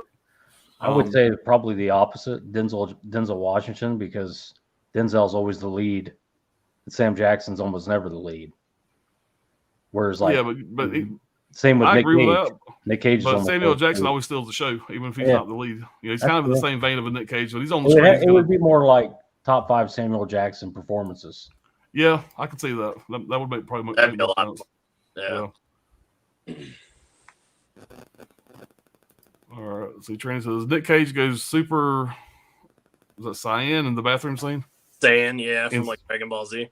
Yeah. Yeah. Super Saiyan. Mm-hmm. Cable Channel 11. I hope Family Man is on someone's list. John Doe says just saying Elijah Wood helped produce Mandy. Yeah, they had done a movie together, and I don't remember exactly what his involvement was, but I remember he did help. Yeah, Elijah Wood does a lot of those like indie projects and stuff too, and they're pretty good. I mean, I've seen him in some really good ones. Yeah. What's up, Reed? Hey, Reed. What's up, Reed? Spicoli. Cable Channel 11 says Con Air, The Family Man, Face Off, Garden Test. One ain't seen in a while. City of Angels, another good one. There are so many good ones. Great choice. If you're depressed, don't watch City of Angels. Yeah, that's for damn sure. Yeah. Yeah. What's going on, Pure Hangout? Hey, what's going on, Derek? I put Family Man on my list. I watch it every year. Nice. That's a Christmas movie, right? Appreciate it, man. Yeah, it's kind of a Christmas one. Yeah. Reed says Family Man is so good, a great holiday movie. Yeah, I think I saw it once, but it was good. Yeah, from what I remember. I like the beginning of the movie. I like where it started, and then it takes a turn. I didn't find that interesting. Yeah. I like the beginning part.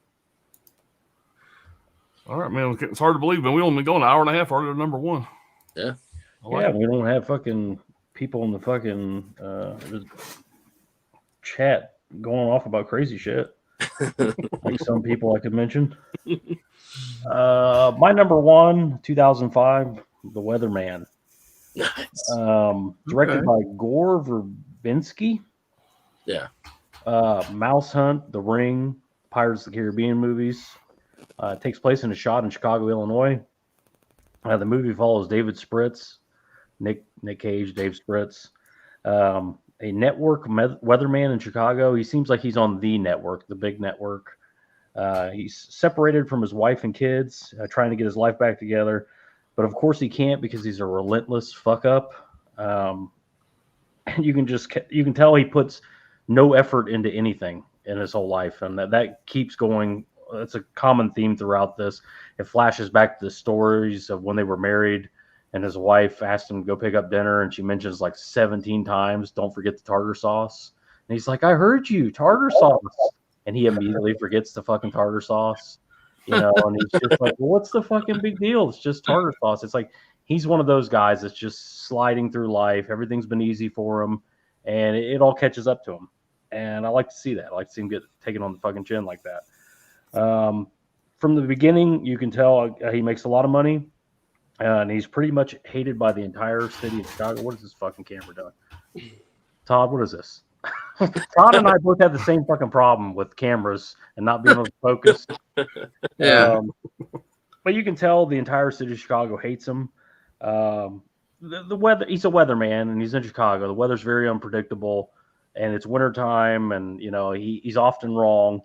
And he gets recognized, but anytime he's recognized, he's either insulted or assaulted or both.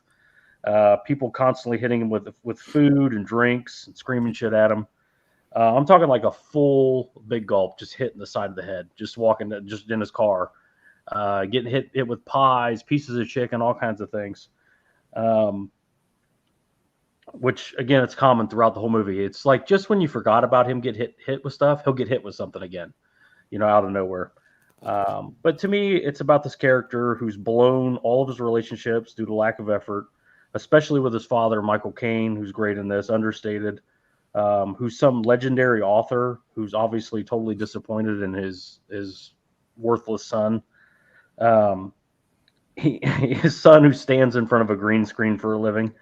And lost his family. And he even mentions that Michael Caine goes, "Well, you don't predict the weather. Why would they be mad at you? You just stand in front of a screen." And of course, Nick Cage is like, I do more than that, Dad." No, you don't, kid. But when Nick Cage finally starts to try and put effort into relationships and tries to get everything back together, he just realizes that it's way too late, and everybody basically tells him that. And again, another thing where it's like, dude, it doesn't have the fairy tale ending. I love that about this too, where you think he's going to make it's all going to work out somehow, and none of it fucking works out. I just love that bit about it. There's a lot of great scenes with Nick Cage freaking out over being hit with things, of course. I love when he runs down the car with the pie and rubs it in the kid's face. He slaps his wife's boyfriend with the gloves out of nowhere, which I love that. And the inner monologue is like, if you don't want your kids to think you're a silly fuck, don't hit their soon-to-be stepdad with a pair of gloves right in front of them.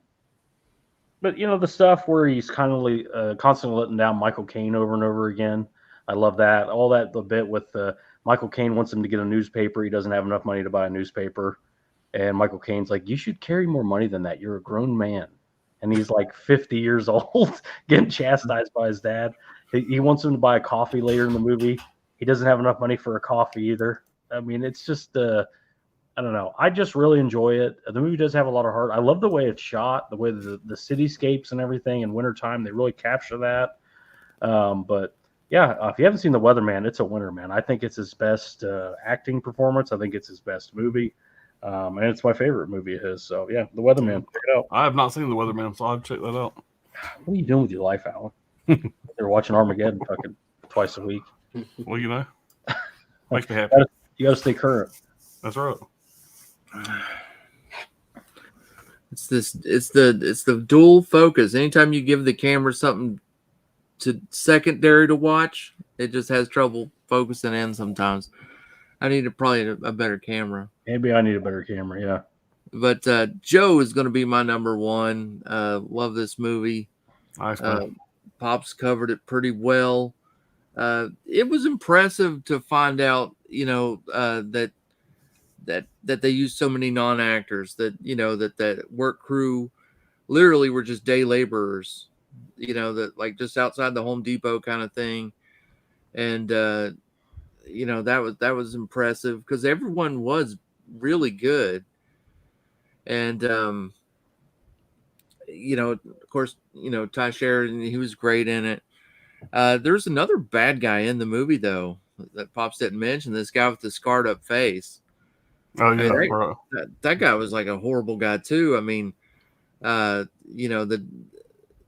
Sheridan's got a little sister, and that guy like rapes her at the end of the movie. But he's kind of a bitch though. I mean, he gets his ass beat by Ty Sheridan, a fucking 15-year-old kid. He does, and and yeah, he's obviously got mental problems because he keeps repeating that thing about going through a windshield but like they do like this there was a creepy thing that went on, because the reason he got beat up on the bridge was because he mentioned that, if he had a sister. He was asking him, the guy, if he had a sister. And he puts on when he's getting into the truck, it's kind of an implied like rape scene. You don't really see anything other than, he gives the girl's dad $30 and they climb into the back of that truck. But, he asks her if she likes funny faces, and he puts like a Bugs Bunny kind of mask on, and that, you don't really see him put it on. But, when Nick Cage opens up that truck, he's wearing the Bugs Bunny mask basically while he's, assaulting this girl. The girl in the movie also, they kind of brush over, they don't really go into it, but, she stopped talking at some point, Ty Sheridan's little sister. They never really go into that. You just know that some horrible stuff has been going down there, and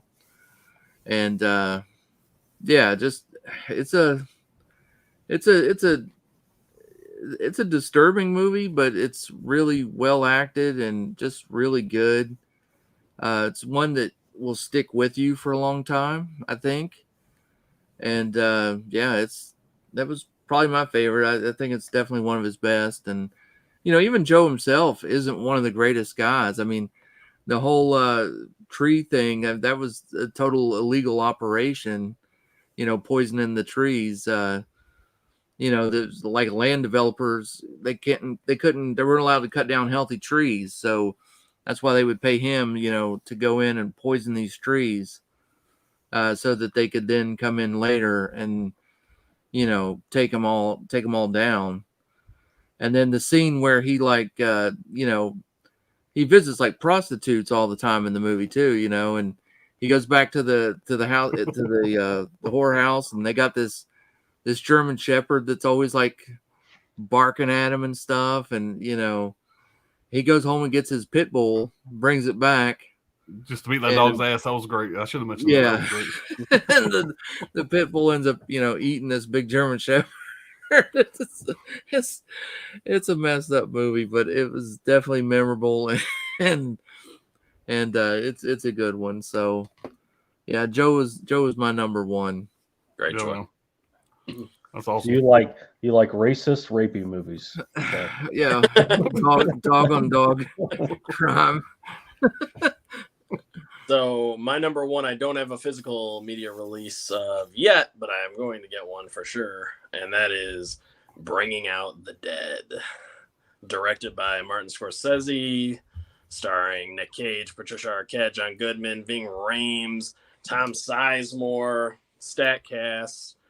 You know, Martin Scorsese directed this bad boy, and it is just so good.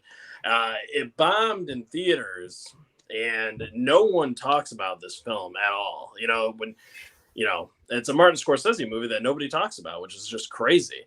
And it's excellent. I mean, the writing in this is, you know, it's based off of a novel, and it's so funny, and just, it gets you, you know, kind of like Goodfellas, where there's a lot of like horrible things going on in the movie, you know, but he just injects this humor into it that's like, oh man, this is a blast. I mean, Ving Rhames, Tom Sizemore, John Goodman.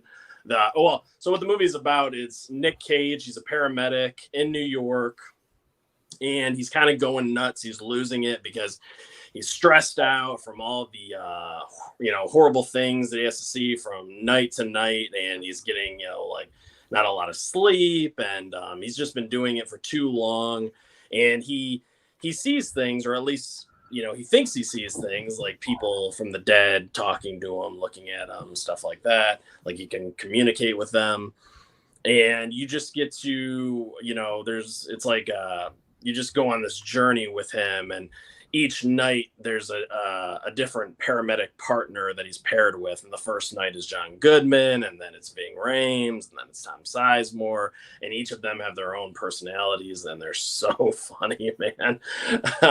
Even there's this guy at the hospital who's like a guard there, and you know, the hospital's jam-packed. Not everybody can receive help from the doctors, so this guy has to keep people away. And, you know, he's telling people he's got these badass sunglasses on. He's like, don't make me take my sunglasses off now. You know, it's just so cool. But yeah, you really get to see Nic Cage just display, you know, I mean, he's literally going insane. I mean, just the makeup job that they did for him too is like perfect. I mean, his eyes are all, you know, they're bloodshot, and you know, he's got giant like raccoon eyes, and he looks super stressed out, like he just didn't get any sleep or anything. And it's quite the journey you go on. I mean, but like I said, the humor keeps the pace just going, and it's so much fun. But yeah, there's a lot of dark stuff in there too, for sure. There's even a scene with him and Ving Rhames where they're trying to help out this pregnant lady, and it turns out she's having twins, and she's giving birth, and the baby's coming through, and there's 3 legs, and Ving Rhames like, there's 3 legs. That's one too many, you know. And he's just freaking out, you know, because he didn't realize it was twins. Yeah, so many good scenes in this movie. I guess Nic Cage and Martin Scorsese actually rode in ambulances to get a feel for what, you know, was going on, what these guys had to go through, and all the crazy calls that they had to go on. And even the writer also, same thing. He went on runs, with paramedics, and I guess one scene, or I guess there was something that happened. The writer. One of the writers, like I said, it's based off of a novel, but then there's also the writer who, does the screenplay and all that. So he's with the paramedics, and they get called out to the scene at a subway station where this guy has literally been cut in half by the train or whatever. And that was something that, the writer had to look at in real life. I was like, holy shit, these are the kind of calls you guys get. You get this stuff, and it's just brutal. And Nic Cage throughout the course of the movie, seeing people that are getting shot and people that are getting impaled and just all these, some of them he can save, but a lot of them he can't. And that's what's, stressing him out and driving him crazy. And, it's a fantastic movie. I highly recommend it. It doesn't get talked about at all, which is nuts to me. But, that's my number one, bringing up. Nice, man. I remember, the one thing I remember of that is when he's arguing with his boss. You promised to fire me if I was late one more time. Oh, so good. Yeah. Slapping his desk, whatever. I'll fire you tomorrow. I'll fire you tomorrow. Offer to give him a week worth of leave. Yeah. Take a vacation. Yeah. Yeah. All right. My number one here, 1987, Raising Arizona. Oh, yeah. Man, this is pretty much, I feel like I've probably seen Valley Girl first, whatever, but this is the movie that really made me a Nic Cage fan. This is such an oddball comedy movie from the Joel and Ethan Coen. This is their second movie, came out right after Blood Simple. They made this, they really wanted to make kind of a polar opposite, a more sympathetic characters, something totally different, which they definitely did that. Very different from Blood Simple. You got a great cast. Nicolas Cage plays H.I. McDonough. I can't even say that name without just feeling better. This whole fucking movie just makes you feel better. It's just a fun comedy. The characters are so fucking funny in this. They're so over the top. The movie's just a little fucking off kilter the whole fucking time, and I love the way it's done. Just like that one scene where the camera's zooming in, kind of Evil Dead style, up to the lady screaming, whatever. Well, which one of the Coen brothers? I think it was Joel Coen. Was he basically assisted on the Evil Dead Part 2 movie, and so maybe it was Evil Dead Part 1. So that was kind of an homage to that, whatever, that whole scene where the camera's kind of zooming in. You got the guy playing Nathan Arizona Sr., the guy that owns Unpainted Arizona. Unfortunately, he died a couple years after the movie came out, whatever, from, what did he die from? Anyway, he died from a heart attack, basically. So he died shortly after this was put out. A cerebral hemorrhage is what he had. John Goodman, Jesus Christ, I love John Goodman in this. John Goodman is Gale. William Forsythe, we always talk about how great he is. He very young role for William Forsythe, where he plays Evil, I guess it's pronounced. Randall Tex Cobb plays Leonard Smalls. He's like in Nic Cage's dreams when it starts off, whatever. He kills everything in his path. He's going down the road, throwing a hand at the fucking rabbit, shooting bunny rabbit. Yeah, it's fucking great, man. Just a nasty, gnarly fucking guy. Just got hand grenades. It's just a great character. Like I said, the movie's off kilter. Nicolas Cage in this, and one thing you need to notice if you watch this again is the more stressed out Nic Cage gets, the more fucked up his hair is. Every time, the more stressed out he gets, his hair, he has kind of the Woody Woodpecker, hairstyle. And the more stressed out he gets, the bigger his hair gets. He's so fucking Nicolas Cage in this. This is what made me a Nicolas Cage fan. And this probably shouldn't be number one. The reason why I put this number one is because one, I love the movie. It's rewatchable as hell. It's probably not my favorite performance by Nicolas Cage, but it's the one that I had the most nostalgia for. Like I said, it's the one that made me a Nicolas Cage fan. And the movie's great. The comedy holds up. Like I said, it's just a little off kilter. Everything in the fucking movie, every character in the movie is just a little off. And I think it's done really well. The basic plot of the movie, I shouldn't have to tell anybody. I'm sure everybody's seen this. When a childless couple, an ex-con and an ex-cop, decide to help themselves to one of another family's quintuplets, their lives become more complicated than ever anticipated. And by the way, one of my favorite scenes of the movie is when he fucking goes inside, robs the store. The cops are chasing him. He has to get diapers. And all that chase scene it's done really well. At the very end, he drives by and he picks up the diapers off the road. Yep. It's done really well.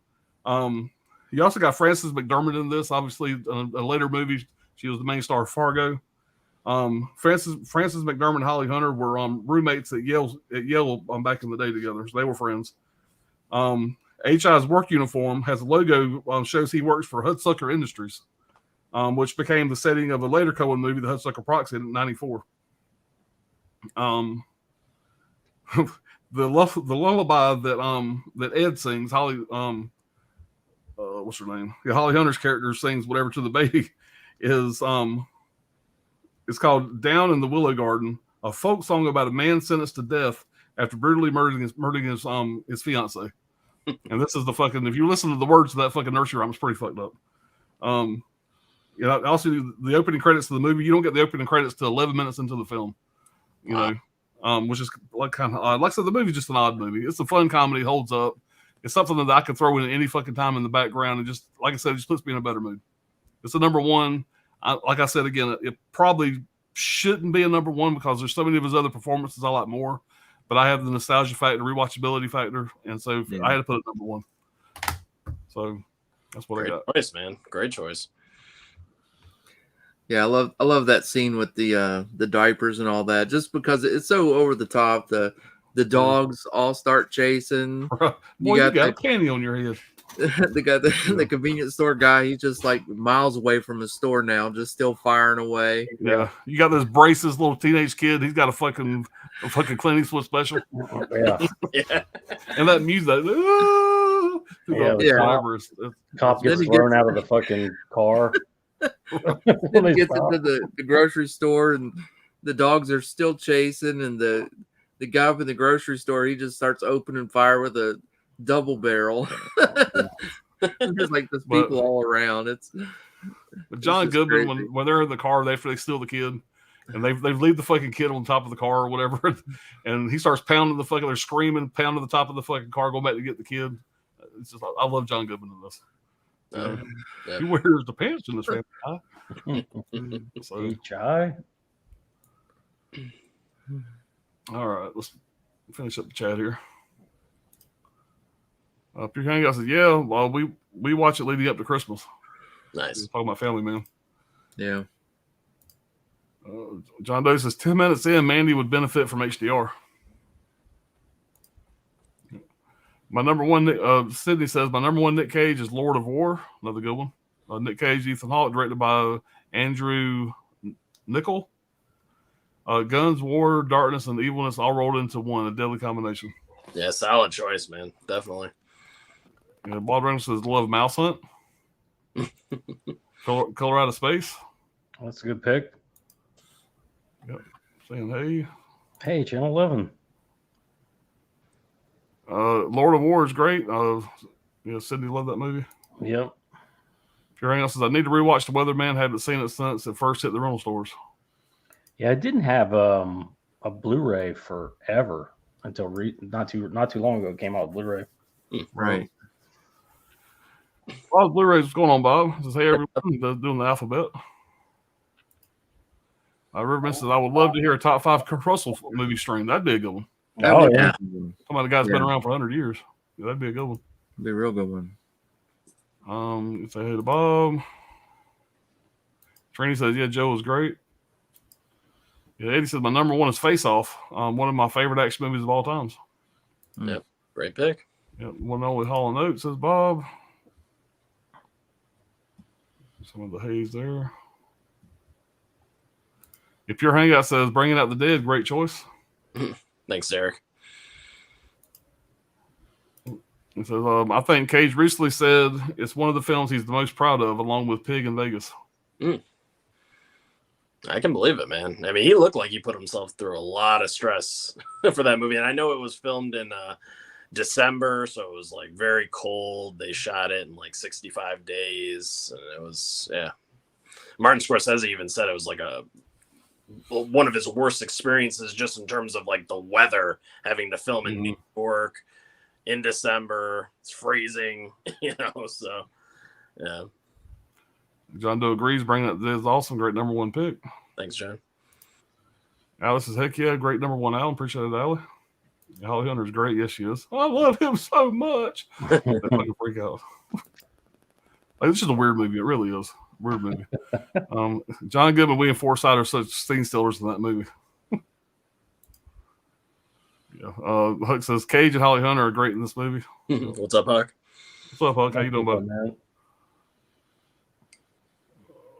We say hey to Huck. All right, caught up in the chat now. We got through that pretty fast, guys. I got 2 here, and you guys, if you don't have honorable mentions, that's fine. I just got 2 I wanted to throw up here because I thought this was definitely going to be in my top 5. Honeymoon in Vegas. I fucking love this movie. I rewatched it again yesterday, and I still love it. It's still great, but it kind of fell off just a little bit. It didn't hold it quite as well as I thought. But have you guys seen this? Oh yeah. Well, I'm not going to go deep into this, whatever. If you have seen it, whatever. But when Nicolas Cage starts getting to the point where he has to start chasing his wife or his fiance, going after James Caan, that's when the movie hits. When he starts getting freaked out, trying to fucking get plane tickets, it's great. So like I said, this one I thought was good in my top 5. It was originally until I started watching some of these other films again. But love that film, and I have one other here, and it is well, I got the foreign release of it, but it's Kiss of Death. This is a really fun movie here, but this is more of a David Caruso movie, really. I mean, Samuel Jackson's in this. They all do a great job. Nicolas Cage is the bad guy in this. Does a great job. Little Junior Brown. It's a fun Nicolas Cage performance. He's got asthma. First time you see him, whenever really he's in a strip club and he's bench pressing a hooker. Trying to get 40 reps, whatever, break his record. He's got asthma. He don't like metal in his mouth. He's just a very, very Nicolas Cage type bad guy. But he's an evil bitch in this. He's all buffed out in this. Whatever he got really ripped in this, getting ready for Con Air. But yeah, Kiss of Death. You haven't seen it, man. It's a fun film, but it's really more of a David Caruso picture. Whatever. He's just kind of he's the bad guy in the show in the movie. But it's a good time. I'll watch this today. Really he kind of looks like he's got that same like hairstyle and facial hair and all that for Con Air. You can tell it was right around that.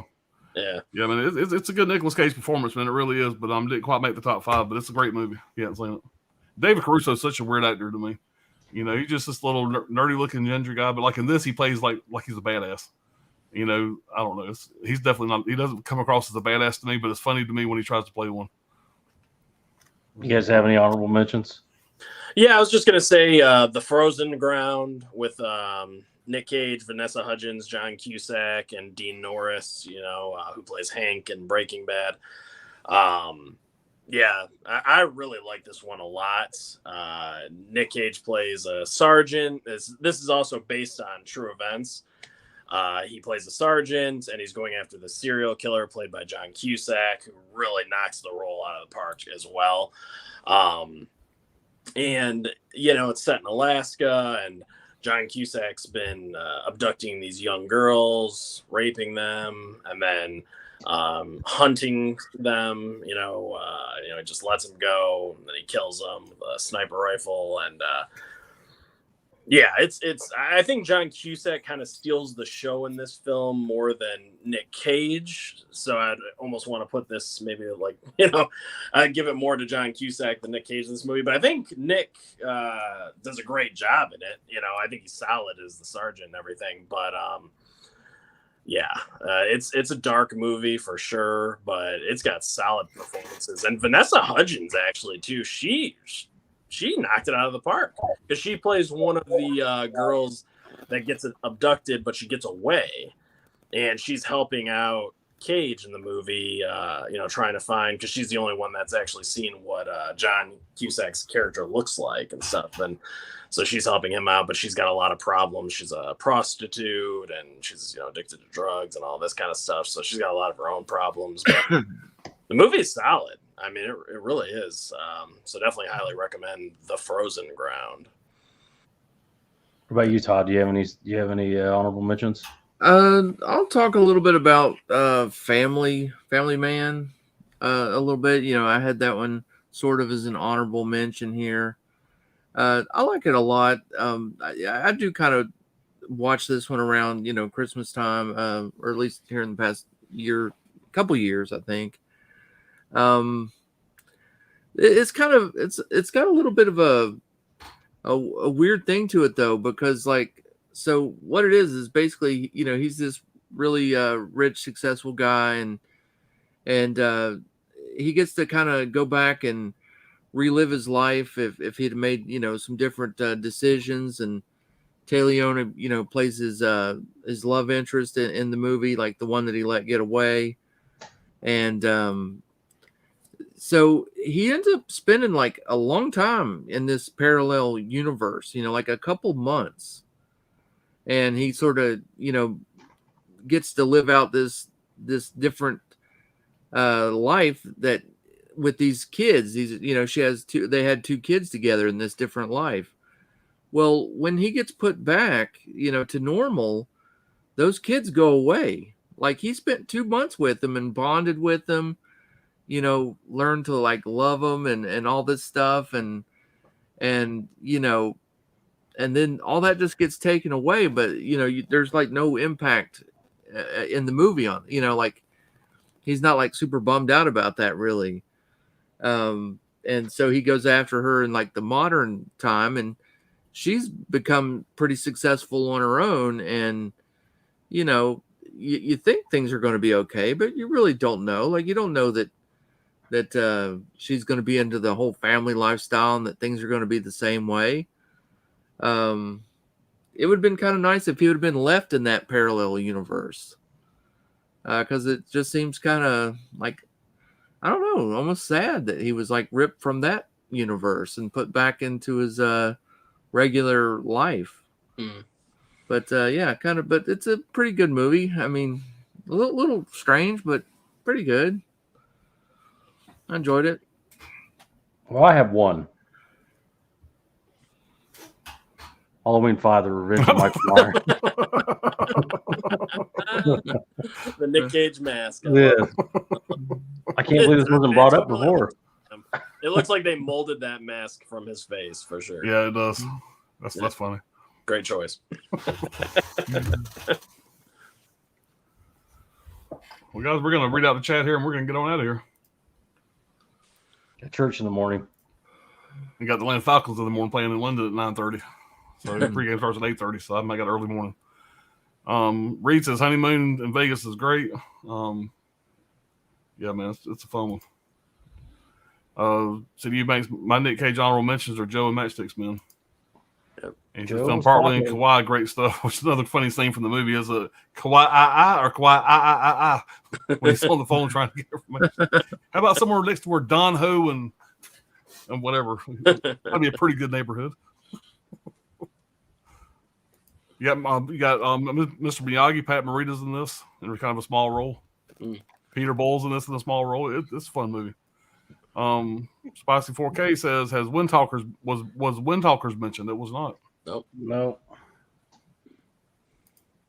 Caveman, what's going on, buddy? Appreciate it. Man. Alex says love the Love You show for John Cusack, Anthony. Yeah, I mean he really does. He steals like every scene he's in that movie. It was cool seeing John Cusack play that type of character as well, because he normally doesn't play that kind of like sick serial killer type role. So it was interesting. Yeah, I'm a big John Cusack fan. Always have been. Yeah. Go back and watch The Sure Thing. That's how I got introduced to him. Was The Sure Thing back in the day. Really great comedy from the 80s. Identity, man.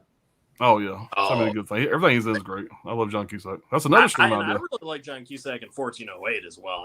1408, another good one. Yeah. Top 5 John Cusack films could be a good one. Yeah. Reed says highly recommend Family Man if you hadn't seen it. Him in Vegas flying Elvises, yeah, yellow than red. Yeah, and that movie's got a lot of ties to Blazing Saddles. First off, that guy, the main flying Elvis guy, was in Blazing Saddles.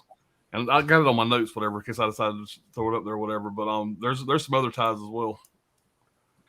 I think the same screenwriter did this. The screenwriter for that movie was the same screenwriter for Blazing Saddles, I think. Stuff like that. Yeah, Flying Elvis was great. Great stream. Appreciate it, Wild Wrangler. Trini says, y'all always bring the heat. Another great stream. Appreciate it, buddy. Yeah, thanks, Trini. Yeah, John says, great stream. Reed says, great stream. I appreciate it, guys. Thank y'all for being here. Yes, this is a fun one, man. I knew it would be. Kind of sad it's over with, but I got a lot of movies of his I still got to watch. So I got a new goal, by the way. I got to make a new spreadsheet. I want to get all of his movies. There's a lot that I hadn't Jesus never Christ. seen. So most of his movies are pretty inexpensive, you know, especially the shitty ones. Straight to video. Yeah. So I have a shitload of them. I don't need that many. I have a bunch of them, but there's a bunch that I still don't have. You might be able to pick them all up on Hamilton Books. I bet you could. Yeah. I bet you could.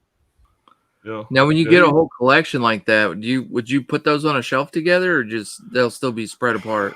I don't know, man. I've never really went after just one actor, you know, like that. Well, that's a lie. Already, So- he's lying already. Clint Eastwood. Well, For I got the sure. fucking box set back there. I mean, so yeah, I got all those fucking movies, but Sylvester Stallone. yeah, well, those are given. I mean, that's Those- yeah, because those are that being given. said, Those are given. yeah, that's a good one. But yeah, man, like I said, he's one of the best, man. I think he's a very versatile. He's one of the most versatile actors I think we've ever had. It's just, I ain't gonna say maybe not versatile. Maybe that's not the right word. Obscure, weird, you know, unique. He's the most unique actor I think we've ever had. Even when he was young, he looked old. Yeah, You know, like when you look at him in like Valley Girl and stuff. I mean, he didn't look like a teenager. right. He was just like born into his 30s. Yeah, it kind of looks like he could easily go for late 20s, maybe early 30s. Yeah, Huck says I just watched Identity last night for the first time. Amazing, yeah, Huck, man, that's a good one. That's awesome, man. If Pops Your Wallet Has the Power by Nic Cage. Yep. Scholar saying, hey, what's up, Scholar? It's there.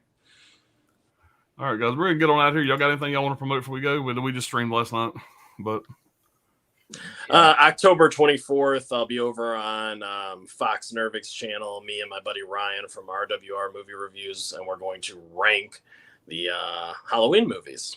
So Nice. that's a lot of fun. Yeah, I'm looking forward to that. And that will be 7 p.m. Eastern. Yeah. I'm going to be on Gizmo's channel tomorrow night. Something right in the collection tomorrow night at 7. I'm going to be on Bob's channel Tuesday night. He's having another competition video where, the way I understand it, I'm probably going to, if Bob, you're still there, correct me, whatever, but it's going to be where somebody's going to hold up a horror title, and then if you can match it, you get a point. If you don't, you get points, whatever. It's another one of his competitions, like his DVD and other ones he does. Yeah, they're fun. So that's going to be Tuesday. I got some other shit throughout the month, whatever. That's what I got recently coming up. WTF with Brad, I'm assuming coming up at some point. I'm getting ready for that. Yep. So Brad, you want to talk about that? Do you have anything? It's going to be The Possession.